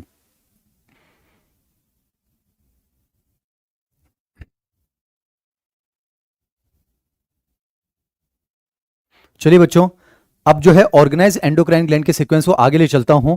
बहुत ही छोटी ग्लैंड आपके सामने पेश कर रहा हूं जिसका नाम है पैराथायरॉइड ग्लैंड। आइए जल्दी से कंप्लीट करते हैं। ओरिजिन, लोकेशन, स्ट्रक्चर, हार्मोन, उनके फंक्शन, डिसऑर्डर। पहले बात करते हैं ओरिजिन एंडोडर्मल। बेटा नाम से पता चल रहा है थायराइड ग्लैंड की पेरीफेरी पर सिचुएटेड है। थायराइड ग्लैंड एंडोडर्मल है तो इसका ओरिजिन भी एंडोडर्मल। खत्म। लोकेशन की बात करते हैं, एनसीईआरटी का फिगर है बच्चों। अब हमने पोजीशन चेंज कर दिया, आप देख पा रहे हैं, this is the dorsal view. कैसे पता चला बच्चों डॉर्सल व्यू है? आपको सी शेप्ड रिंग्स नजर नहीं आ रही हैं, आपको इस्थमस नजर नहीं आ रहा है, तो this is the dorsal view of the thyroid gland. अब समझें, हमारे अंदर बेटा पैराथायराइड ग्लैंड नहीं, पैराथायराइड ग्लैंड्स होती हैं, क्योंकि हमारे अंदर 4 होती हैं, बटन शेप होती हैं, छोटी छोटी होती हैं, और थायराइड ग्लैंड के डॉर्सल साइड पर इन दोनों लोब में ऐसे वन पेयर जो हैं पार्शली या फिर कंप्लीटली एम्बेडेड होती हैं। ओरिजिन हो चुका है एंडोडर्मल, लोकेशन हो चुकी है हमारे पास 2 पेयर, यानी मैं कह सकता हूं 4 पैराथायराइड ग्लैंड्स प्रेजेंट होती हैं, छोटी छोटी बटन जैसी होती हैं, और वो थायराइड ग्लैंड के डॉर्सल सरफेस पर पीछे की तरफ बैक साइड पर जो है थायराइड ग्लैंड के दोनों लोब पर वन पेयर पैराथायराइड ग्लैंड जो है वो पार्शली या फिर कंप्लीटली एम्बेडेड होती है। That's it. ओरिजिन हो गया बच्चों, लोकेशन हो गया, स्ट्रक्चर सिलेबस में नहीं है। अब पढ़ना है हार्मोन, उसके फंक्शन और डिसऑर्डर। आइए बात करते हैं हार्मोन। ध्यान सुनिएगा बेटा, पैराथायराइड ग्लैंड से, ग्लैंड्स क्योंकि 4 हैं, पैराथायराइड ग्लैंड से एक ही पेप्टाइड हार्मोन निकलता है, एक ही प्रोटीनेशियस हार्मोन निकलता है, जिसे पैराथायराइड हार्मोन कहा जाता है। वेरी इजी, पैराथायराइड ग्लैंड से एक ही हार्मोन निकलता है जिसे हम कहेंगे पैराथायराइड हार्मोन। शॉर्ट में मैं कहूंगा पीटीएच, पैराथायराइड हार्मोन। इतना बड़ा शब्द है, शॉर्ट में लिख सकते हैं पैरथ हार्मोन, शॉर्ट में लिखा जा सकता है पैरथ हार्मोन। सबसे पहले प्योर फॉर्म में मिस्टर कॉलिप ने ऑब्जर्व किया था, तो इसको जो है बेटा कॉलिप्स हार्मोन भी कहा जाता है, ऐसा कुछ। ओरिजिन हो चुका है एंडोडर्मल, लोकेशन आपको याद हो गई है, स्ट्रक्चर इंपॉर्टेंट नहीं है, हार्मोन का नाम हो चुका है। अब हमें पढ़ना है पैराथायराइड हार्मोन का फंक्शन और इसका डिसऑर्डर, और पैराथायराइड ग्लैंड कंप्लीट हो जाएगी। बेटा पैराथायराइड ग्लैंड के फंक्शन के लिए, पैराथायराइड हार्मोन के फंक्शन के लिए एक चीज याद रखिएगा, पैराथायराइड हार्मोन का फंक्शन है हमारी बॉडी में कैल्शियम और फॉस्फेट दोनों को बैलेंस करता है। बेटा ध्यान रखिएगा, कैल्शियम और फॉस्फेट दोनों को। वैसे जब बात आ रही है कैल्शियम की, तो कैल्शियम को 3 जो है मिलकर बैलेंस करेंगे। एक तो पैराथायराइड हार्मोन की बात करूंगा, एक याद कीजिए थायरोकैल्सिटोनिन, और एक होता है बेटा विटामिन D3 यानी कॉलीकैल्सिफेरॉल। ये तीनों मिलकर कैल्शियम को बैलेंस करते हैं। पर आपको ध्यान रखना है पैराथायराइड हार्मोन जो है वो कैल्शियम और फॉस्फेट दोनों को बैलेंस करता है। अब कैसे बैलेंस करता है वो चीज समझिए बच्चों, ये कैल्शियम और फॉस्फेट को कैसे बैलेंस करता है, बायोलॉजी है, तो एक चीज तो याद रखनी होगी, बाकी पूरा मैं आपको याद करवा दूंगा। बस इतना याद रखिएगा, पैराथायराइड हार्मोन का मकसद क्या है, ब्लड में कैल्शियम को बढ़ाना, बस इतना आपको याद रखना है, बाकी मैं आपको पूरा याद करवा दूंगा बच्चों। पैराथायराइड हार्मोन का मकसद है ब्लड में कैल्शियम बढ़ाना, यानी क्या करवाता है, हाइपर कैल्सीमिया, बस इतना याद रख लीजिए। बेटे ब्लड में कैल्शियम बढ़ाता है तो ब्लड में फॉस्फेट घटाएगा, क्योंकि ब्लड में कैल्शियम फॉस्फेट एक साथ हो गए तो रिएक्ट करके कैल्शियम फॉस्फेट बन जाएगा, ब्लड की मैट्रिक्स बोन की तरह हार्ड हो जाएगी, तो ब्लड बहने से मना कर देगा ना बच्चों। तो लॉजिक वाइज समझिए, पीटीएच का मकसद क्या है, what is PTH, parathyroid hormone, इतना याद रखना है। पीटीएच का मकसद क्या है, ब्लड में कैल्शियम बढ़ाना, तो ब्लड में फॉस्फेट घटाना। बेटा ब्लड में कैल्शियम बढ़ाता है यानी हाइपर कैल्सीमिया, और ब्लड में फॉस्फेट घटाता है यानी हाइपोफॉस्फेटीमिया, इतना आपको याद होना चाहिए। अब समझिए पीटीएच का मकसद क्या है, ब्लड में कैल्शियम बढ़ाना बच्चों। तो हमने पीटीएच से कहा कि जाओ पीटीएच जाओ, तुम्हारे जीवन का मकसद होगा ब्लड में कैल्शियम बढ़ाना, तो जहां से भी कैल्शियम मिले उसे पकड़ो और कहां लाकर डाल दो, ब्लड के अंदर। तो समझिए, मान लेते हैं ये रहा पीटीएच, क्लास में 100 में आना चाहिए, क्लास में याद होना चाहिए। ध्यान सुनिएगा, पीटीएच का मकसद क्या है, ब्लड में कैल्शियम बढ़ाना, तो पीटीएच चला कैल्शियम की तलाश में। बेटा सबसे पहले पीटीएच कहां पहुंचा, बोन के पास। आपको पता है हमारी बॉडी का जो 99% कैल्शियम फॉस्फेट होता है वो बोन के अंदर होता है। अब कहानी को सुनिए, पीटीएच का मकसद क्या है, ब्लड में कैल्शियम बढ़ाना, तो पीटीएच किसके पास पहुंचा, बोन के पास, और बोन से कहता है अरे ओ बोन भैया सुनो ना, आपको मालूम है हमारा मकसद है ब्लड में कैल्शियम बढ़ाना, और हमने पता किया तो पता किया कि 99% कैल्शियम फॉस्फेट आप दबाकर बैठे हो, तो हम आपसे रिक्वेस्ट करते हैं प्लीज थोड़ा सा कैल्शियम हमें दे दो, वो हम ले जाकर ब्लड में या फिर ईसीएफ में डाल देंगे। तो बोन ने पीटीएच से बड़े प्यार से कहा गेट लॉस्ट, पीटीएच का दिमाग खराब, हम तुमसे प्यार से क्या मांग लिए, तुम हमें जो है गेट लॉस्ट बोल दिए। तो पीटीएच बोलता है रुको, अब भी हम अपने दोस्त को बुलाते हैं जो तुम्हें तोड़ेगा। आपको पता है बेटा बोन को बनाने वाला ऑस्टियोब्लास्ट और बोन को तोड़ने वाले ऑस्टियोक्लास्ट। तो ध्यान सुनिए, पीटीएच का पहला तरीका, पीटीएच का पहला तरीका बता रहा हूं, ये ऑस्टियोक्लास्ट की एक्टिविटी को बढ़ाता है, और ऑस्टियोक्लास्ट क्या करेंगे, बोन को तोड़ेंगे। इसका मतलब बेटा बोन का जो है डीमिनरलाइजेशन होगा। बोन का जो है बेटा डीमिनरलाइजेशन होगा। एनसीईआरटी का वर्ड है बोन का जो है डीमिनरलाइजेशन होगा। पीटीएच जो है बेटा ऑस्टियोक्लास्ट की एक्टिविटी बढ़ाकर बोन का क्या करवाता है, डीमिनरलाइजेशन, या फिर मैं कह सकता हूं डिसोल्यूशन, बोन का डिसोल्यूशन, या फिर हम कह सकते हैं रिजॉर्प्शन। तीनों एनसीईआरटी के वर्ड हैं। बेटा पीटीएच का दोस्त कौन है, ऑस्टियोक्लास्ट, तो वो ऑस्टियोक्लास्ट को बोलकर बोन का डीमिनरलेशन करवाएगा और बोन में से कैल्शियम टूटेगा और कहां आ जाएगा, ब्लड में। पर ये कोई तरीका थोड़ा ना हुआ, ब्लड में कैल्शियम बढ़ाना है इसका मतलब ये थोड़ा हड्डी को तोड़ देंगे। तो ध्यान सुनिए, पीटीएच ऑस्टियोक्लास्ट को बोल के बोन को थोड़ी ना तोड़वाता है बेटा। बोन की जो अननेसेसरी ग्रोथ होती है, चीजों को ध्यान समझिए। आपको पता है जो ऑस्टियोब्लास्ट है वो बोन बना रहा होगा ना बेटा, तो जो अननेसेसरी ग्रोथ है बस उसको तोड़वाता है और उसके टूटने से क्या रिलीज होगा, कैल्शियम। वो कहां आ जाएगा, बोन, ब्लड में। तो इसका फायदा हुआ, एक तो ब्लड में कैल्शियम बढ़ गया और साथ ही साथ जो है हमारी बोन का शेप भी मेंटेन रह जाएगा, ऐसा कुछ। तो पीटीएच का मकसद क्या है, ब्लड में कैल्शियम बढ़ाना। पर एक चीज समझो, सिर्फ कैल्शियम थोड़ी ना आएगा बेटा, साथ में फॉस्फेट भी आएगा। पर समझो पीटीएच क्या करता है, इस फॉस्फेट को यूरिन के थ्रू एलिमिनेट करवाता है, दैट्स इट। तो फाइनली ब्लड में तो कैल्शियम बढ़ जाएगा और ब्लड में फॉस्फेट जो है वो कम हो जाएगा, ऐसा कुछ। ये पहला तरीका।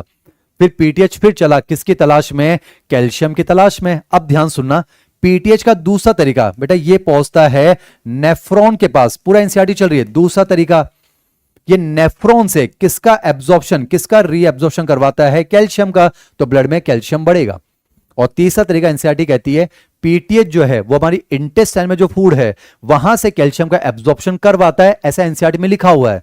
पर इसका एग्जैक्ट मैकेनिज्म मैं आपको बताता हूं बेटा, एक्सक्रीटरी सिस्टम में मेन एग्जाम के क्वेश्चन को सॉल्व करने में आपको हेल्प मिलेगी। ध्यान सुनना, पीटीएच का तीसरा तरीका बेटा, पीटीएच जो है पहले किडनी पर काम करता है, किडनी पर। ये किडनी में जो है विटामिन डी जो होता है बेटा, विटामिन D3, उसको एक्टिवेट करवाता है, उसको एक्टिवेट करवाता है और उसके एक्टिवेशन से एक हार्मोन बनवाता है बेटा, कैल्सीट्रायोल हार्मोन। ये इसलिए बता रहा हूं ताकि एक्सक्रीटरी सिस्टम में नीट का क्वेश्चन सॉल्व हो जाए। बेटा पीटीएच जो है पहले किडनी पर काम करता है, विटामिन D3 को एक्टिवेट करवाता है कैल्सीट्रायोल हार्मोन में, और ये कैल्सीट्रायोल हार्मोन फिर हमारी इंटेस्टाइन पर काम करता है और हमारी इंटेस्टाइन में जो फूड है वहां जो कैल्शियम है उसका क्या करवाता है, एब्जॉर्प्शन करवाता है। तो एनसीईआरटी क्या कहती है, पीटीएच का मकसद है ब्लड में कैल्शियम बढ़ाना और 3 तरीके से बढ़ाता है। एक तो बोन का डीमिनरलाइजेशन करवाता है, एक नेफ्रॉन से रीएब्जॉर्प्शन करवाता है और इंटेस्टाइन में जो फूड है वहां से एब्जॉर्प्शन करवाता है। तो पीटीएच का मकसद क्या है, ब्लड में कैल्शियम बढ़ाना और फॉस्फेट को यूरिन के थ्रू निकाल देता है, दैट्स इट। एक बार ऑब्जर्व कीजिए, पीटीएच का मकसद है ब्लड में कैल्शियम बढ़ाना। 3 तरीके से लेकर आएगा, एनसीईआरटी का स्टेटमेंट हो चुका है। एक तो बोन से लेकर आता है, बोन का डीमिनरलाइजेशन, एक नेफ्रॉन से लेकर आता है और एक जो है इंटेस्टाइन में जो फूड है वहां से एब्जॉर्प्शन करवाता है। इतना समझ में आना चाहिए। अब समझिए बच्चों, कहानी को आगे ले चलता हूं। आपने देखा कि पीटीएच का मकसद क्या था, ब्लड में कैल्शियम बढ़ाना, पर इसने ज्यादा सीरियसली ले लिया है। ये तो हर जगह से कैल्शियम लेकर आ रहा है, तो ऐसे तो ब्लड में कैल्शियम की बाढ़ आ जाएगी ना बच्चों, ईसीएफ में कैल्शियम की बाढ़ आ जाएगी। तो हमने सोचा जो ईमानदारी से काम कर रहा है उसको डिस्टर्ब नहीं करना चाहिए। ये मैं आपको भी समझा रहा हूं, जो ईमानदारी से काम कर रहा है उसको डिस्टर्ब नहीं करना चाहिए। तो हमने क्या सोचा, इसको ब्लड में कैल्शियम बढ़ाने देते हैं। एक काम करते हैं, किसी और को नौकरी पर रखते हैं जो ब्लड में कैल्शियम घटाएगा। तो हमने किसको रखा है बेटा, थायरोकैल्सिटोनिन। याद कीजिए, अभी ये भी तो बताना बाकी है बेटा। थायरोकैल्सिटोनिन जो है वो थायराइड ग्लैंड के पैराफोलिकुलर सेल से रिलीज होगा, ऐसा कुछ। और जैसे थायरोकैल्सिटोनिन की बात करूंगा बेटा, ये पीटीएच का जस्ट एंटागोनिस्टिक है, ऑपोजिट। पीटीएच ब्लड में कैल्शियम बढ़ाता है तो ये ब्लड में कैल्शियम घटाता है। तो समझो पीटीएच का दोस्त कौन था, ऑस्टियोक्लास्ट।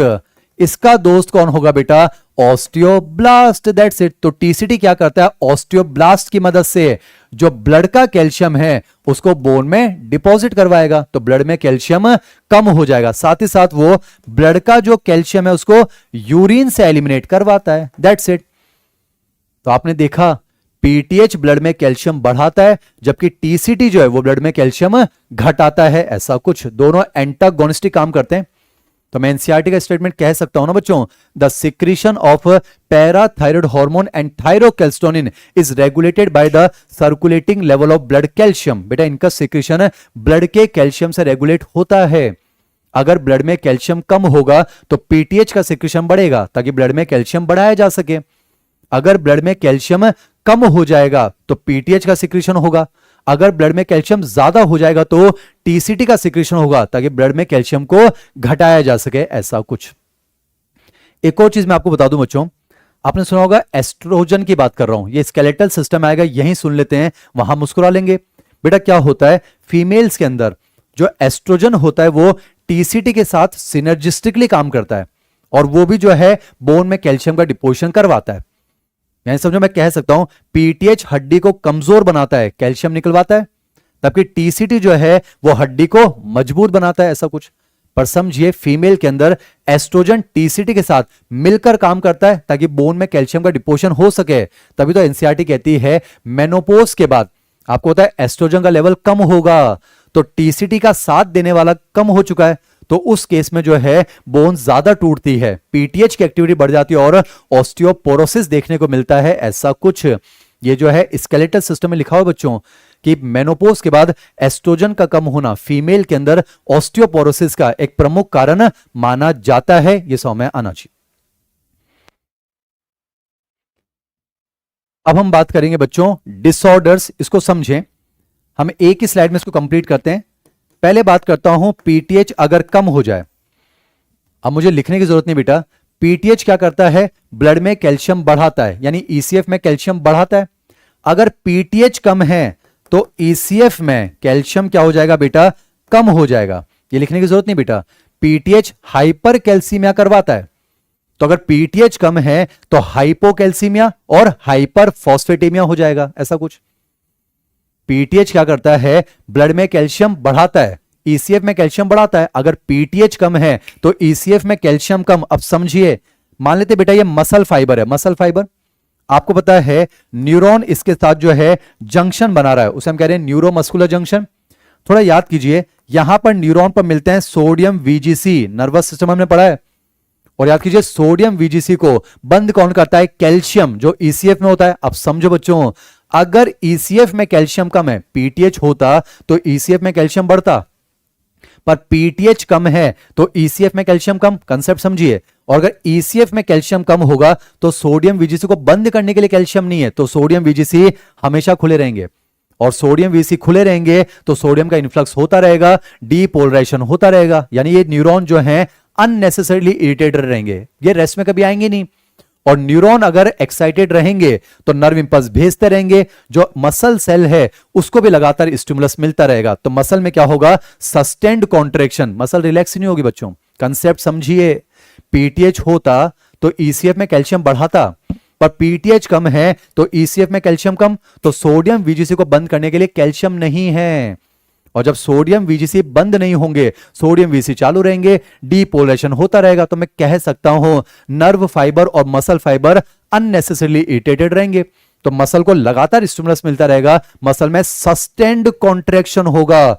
और ये जो सस्टेन्ड कॉन्ट्रैक्शन है ड्यू टू हाइपोपैराथायरिज्म, इसे कहा जाता है tetany, the most important portion. बेटा एक और होता है टिटेनस, वो हम ह्यूमन हेल्थ में पढ़ेंगे। दोनों में सिम्टम एक ही चीज होता है, सस्टेन्ड कॉन्ट्रैक्शन, पर कारण अलग है। यहां पीटीएच की कमी से सस्टेन्ड कॉन्ट्रैक्शन है, वहां पर एक बैक्टीरिया आएगा क्लोस्ट्रिडियम टिटेनाई, उसका एक टॉक्सिन होता है टिटेनोस्पाज्मिन, उसकी वजह से सस्टेन्ड कॉन्ट्रैक्शन होता है, इतना सा डिफरेंस है। तो पीटीएच अगर कम है तो ईसीएफ में कैल्शियम कम, तो नर्व और मसल फाइबर अननेसेसरीली इरिटेटेड रहेंगे, मसल में सस्टेन्ड कॉन्ट्रैक्शन होगा। और बेटा सोचो, what is sustained contraction, muscle relax ही नहीं होंगी। और कल को अगर ये sustained contraction tetany breathing muscle में हो जाए तो फिर जो है एस्फिक्सिया हो सकता है, सफोकेशन की वजह से उस ऑर्गेनिज्म की डेथ भी हो सकती है, ऐसा कुछ। अब अगर हम बात करें बच्चों, अगर पीटीएच ज्यादा है, तो ये तो आपको समझ में आ रहा है, अगर पीटीएच ज्यादा है तो इसका मतलब ईसीएफ में कैल्शियम बढ़ेगा। और याद कीजिए पीटीएच का दोस्त कौन था बेटा जी, पीटीएच का दोस्त कौन था, ऑस्टियोक्लास्ट। स्टेटमेंट ध्यान सुनिए, पहले पीटीएच क्या करता था, ऑस्टियोक्लास्ट को बोल के, ध्यान सुनिए शब्द, बोन की अननेसेसरी ग्रोथ को तोड़ता था। पर अगर पीटीएच ज्यादा एक्सेसिव तो ऑस्टियोक्लास्ट की एक्टिविटी बहुत ज्यादा, तो अब ये बोन को अननेसेसरी तोड़ेगा। डिफरेंस समझ में आना चाहिए। पहले बोन की अननेसेसरी ग्रोथ को तोड़ता था, पर अगर पीटीएच बहुत ज्यादा हो जाएगा तो अब बोन अननेसेसरी टूटेगी। और जब बोन ज्यादा टूटेगी तो बोन में ऐसे जगह जगह पर छेद छेद हो जाएंगे। बेटा ऑस्टियो का मतलब बोन, पोरो मतलब पोर, सिस मतलब प्रोसेस। द प्रोसेस ऑफ हड्डी में छेद छेद होना is known as osteoporosis, that's it. और ऐसी जो हड्डियां होती हैं वो जो हैं फ्रेजाइल हो जाती हैं, कमजोर हो जाती हैं, आसानी से वो फ्रैक्चर भी हो सकती हैं, ऐसा कुछ। बाकी ध्यान रखिएगा, मेनोपोज में एस्ट्रोजन का लेवल कम होना फीमेल के अंदर ऑस्टियोपोरोसिस का एक प्रमुख कारण हो सकता है। तो this is the end of parathyroid gland, थोड़ा ऑब्जर्व कर लीजिए। बाकी ये भी चीज हम देख सकते हैं, अगर पीटीएच ज्यादा है तो ब्लड में कैल्शियम ज्यादा आएगा, और ब्लड में कैल्शियम ज्यादा होगा तो किडनी में छलने लग जाता बच्चों, और किडनी में कैल्शियम ऑक्सलेट के क्रिस्टल्स बन जाते हैं, पथरी हो जाती है, जिसे किडनी स्टोन भी कहा जाता है। तो हमने थायराइड ग्लैंड को पढ़ा है, हमने पैराथायरॉयड ग्लैंड को यहां पर समेटा है। एक बार आप रिवाइज करने की कोशिश कीजिए।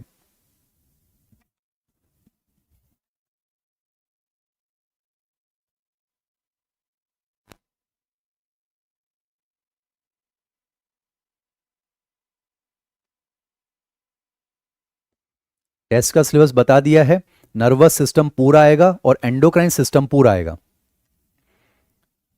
टेस्ट का सिलेबस बता दिया बच्चों, नर्वस सिस्टम पूरा, एंडोक्राइन सिस्टम पूरा। बच्चा पूछ रहा है पीटीएच में दूसरा वाला पॉइंट क्या है। बेटा पीटीएच एक तो बोन से कैल्शियम लेकर आता है, एक नेफ्रॉन से कैल्शियम का रीएब्जॉर्प्शन करवाता है, और इंटेस्टाइन में जो फूड है वहां से कैल्शियम का एब्जॉर्प्शन करवाता है।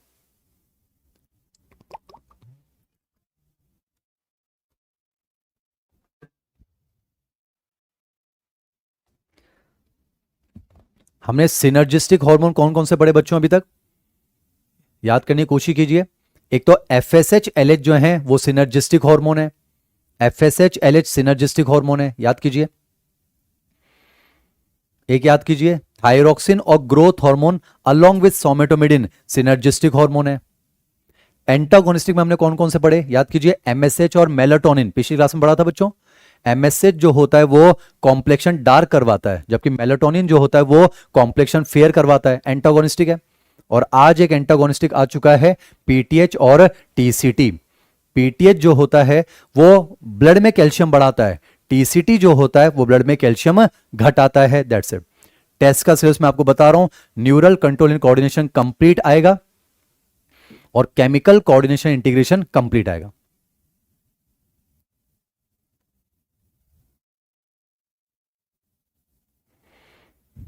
जो हार्ड कॉपीज हैं वो आप तक डिलीवर की जाएंगी, आपको उसके बारे में बता दिया जाएगा, परेशान होने की जरूरत नहीं है बच्चों, है ना।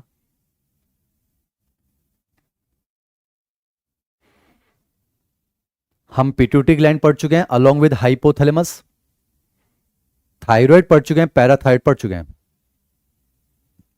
अब क्या बचा है बच्चों, एडिनल ग्लैंड बचा है, थाइमस है, पेनक्रियाज है, पीनियल है। बाकी फिर जो है कुछ गॉनेट्स के बारे में लिखा हुआ है, कुछ जीआईटी के हार्मोन्स के बारे में लिखा हुआ है, वो आपको ही पढ़ना है बच्चों। जीआईटी के जो हार्मोन्स हैं उनको आपको ही रीड करना है, आप चाहेंगे मैं पढ़ के बता दूंगा, बाकी वो आपको ही रीड करना है बच्चों।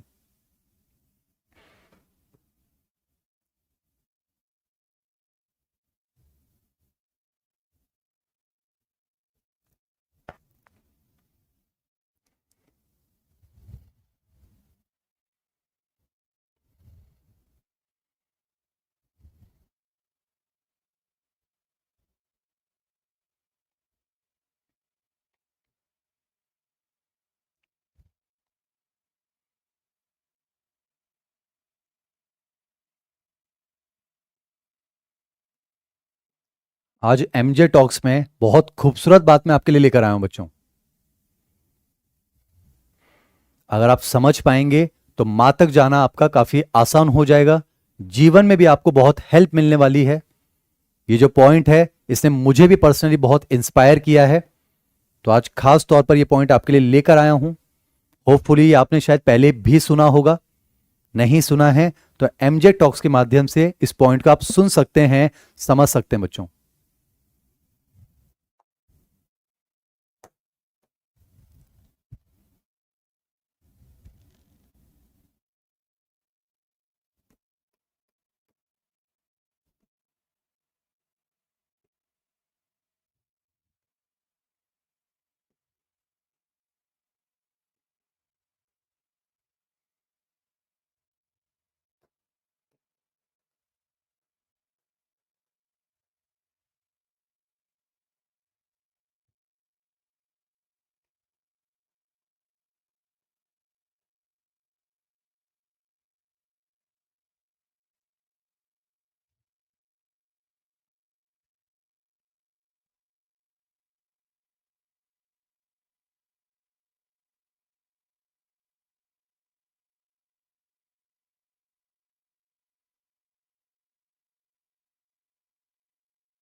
बच्चों वेलकम टू एमजे टॉक्स।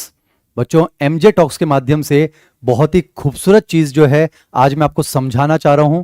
अगर आप इसे समझ पाएं तो अपने जीवन में इसको उतारने की कोशिश करेंगे ताकि मां तक जाने का जो सपना है वो आपको एक दिन जरूर पूरा होगा। बच्चों मैं आपको एक छोटा सा किस्सा सुनाना चाहूंगा। जैसे कि दादाजी हो सकते हैं कि अपने जमाने में साइकिल से जो है ऑफिस जाया करते होंगे, काम पर जाया करते होंगे। पापा जो हैं फिर वो स्कूटर से या मोटरसाइकिल से काम पर जाने लगे। हम जो हैं आज हम जो हैं फोर व्हीलर से, हम जो हैं कार से अपने ऑफिस आने लगे हैं। तो हमारी जो नेक्स्ट जनरेशन होगी हो सकता है वो सीधे मर्सिडीज में होगी।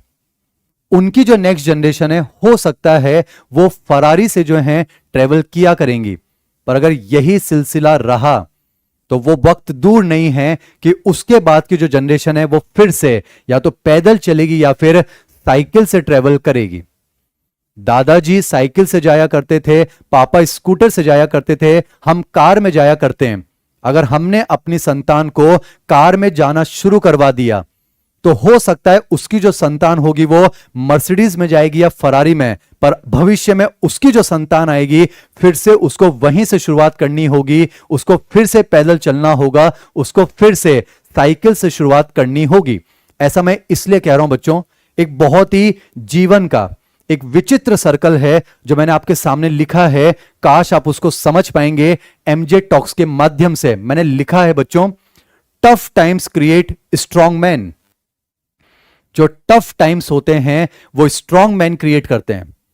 जो स्ट्रॉन्ग मैन होते हैं फिर वो इजी टाइम्स क्रिएट करते हैं। जो इजी टाइम्स होते हैं वो वीक मैन क्रिएट करते हैं, और जो वीक मैन होते हैं फिर वो वापस से उन्हीं टफ टाइम्स को क्रिएट करते हैं। बेटा जब बुरा वक्त होता है, जब खराब समय होता है तो इंसान मजबूत बनता है। जो मजबूत इंसान होते हैं वो समय को आसान बना देते हैं। जब समय आसान होता है तो इंसान कमजोर हो जाते हैं, और जो कमजोर इंसान होते हैं वो समय को मजबूर बना देते हैं, वो समय को जो है टफ बना देते हैं, बहुत ही मुश्किल बना देते हैं। तो आपने एक चीज देखी यहां से कि जो टफ टाइम्स होते हैं they create strong man, strong man create easy times, easy times create weak man, and weak man creates tough times. तो मैं आपको बस ये कहना चाह रहा हूं कि अगर आपको ऐसा लगता है कि आप कंफर्ट जोन में हैं तो किसी भी प्रकार का कंफर्ट जोन है तो उससे बाहर आना होगा बच्चों। क्योंकि अगर आप इजी टाइम्स में होंगे तो फिर आप खुद के लिए जो है वीक मैन बन जाएंगे, और आप कमजोर होंगे तो आपके लिए जो हालात हैं वो मुश्किल हो जाएंगे। तो आज एमजे टॉक्स के माध्यम से मैं आपसे बस ये कहना चाह रहा हूं, किसी भी कंफर्ट जोन में अगर हैं तो उससे आपको बाहर निकलना होगा, खूब मेहनत करनी होगी, तभी आप बहुत आसानी से मां तक पहुंच पाएंगे। तो बच्चों इसी ख्याल के साथ एमजे टॉक्स को एंड करते हैं, आज की क्लास को एंड करते हैं। अगली क्लास में एंडोक्राइन सिस्टम के लिए फिर से आपके साथ जुड़ेंगे। Thank you so much.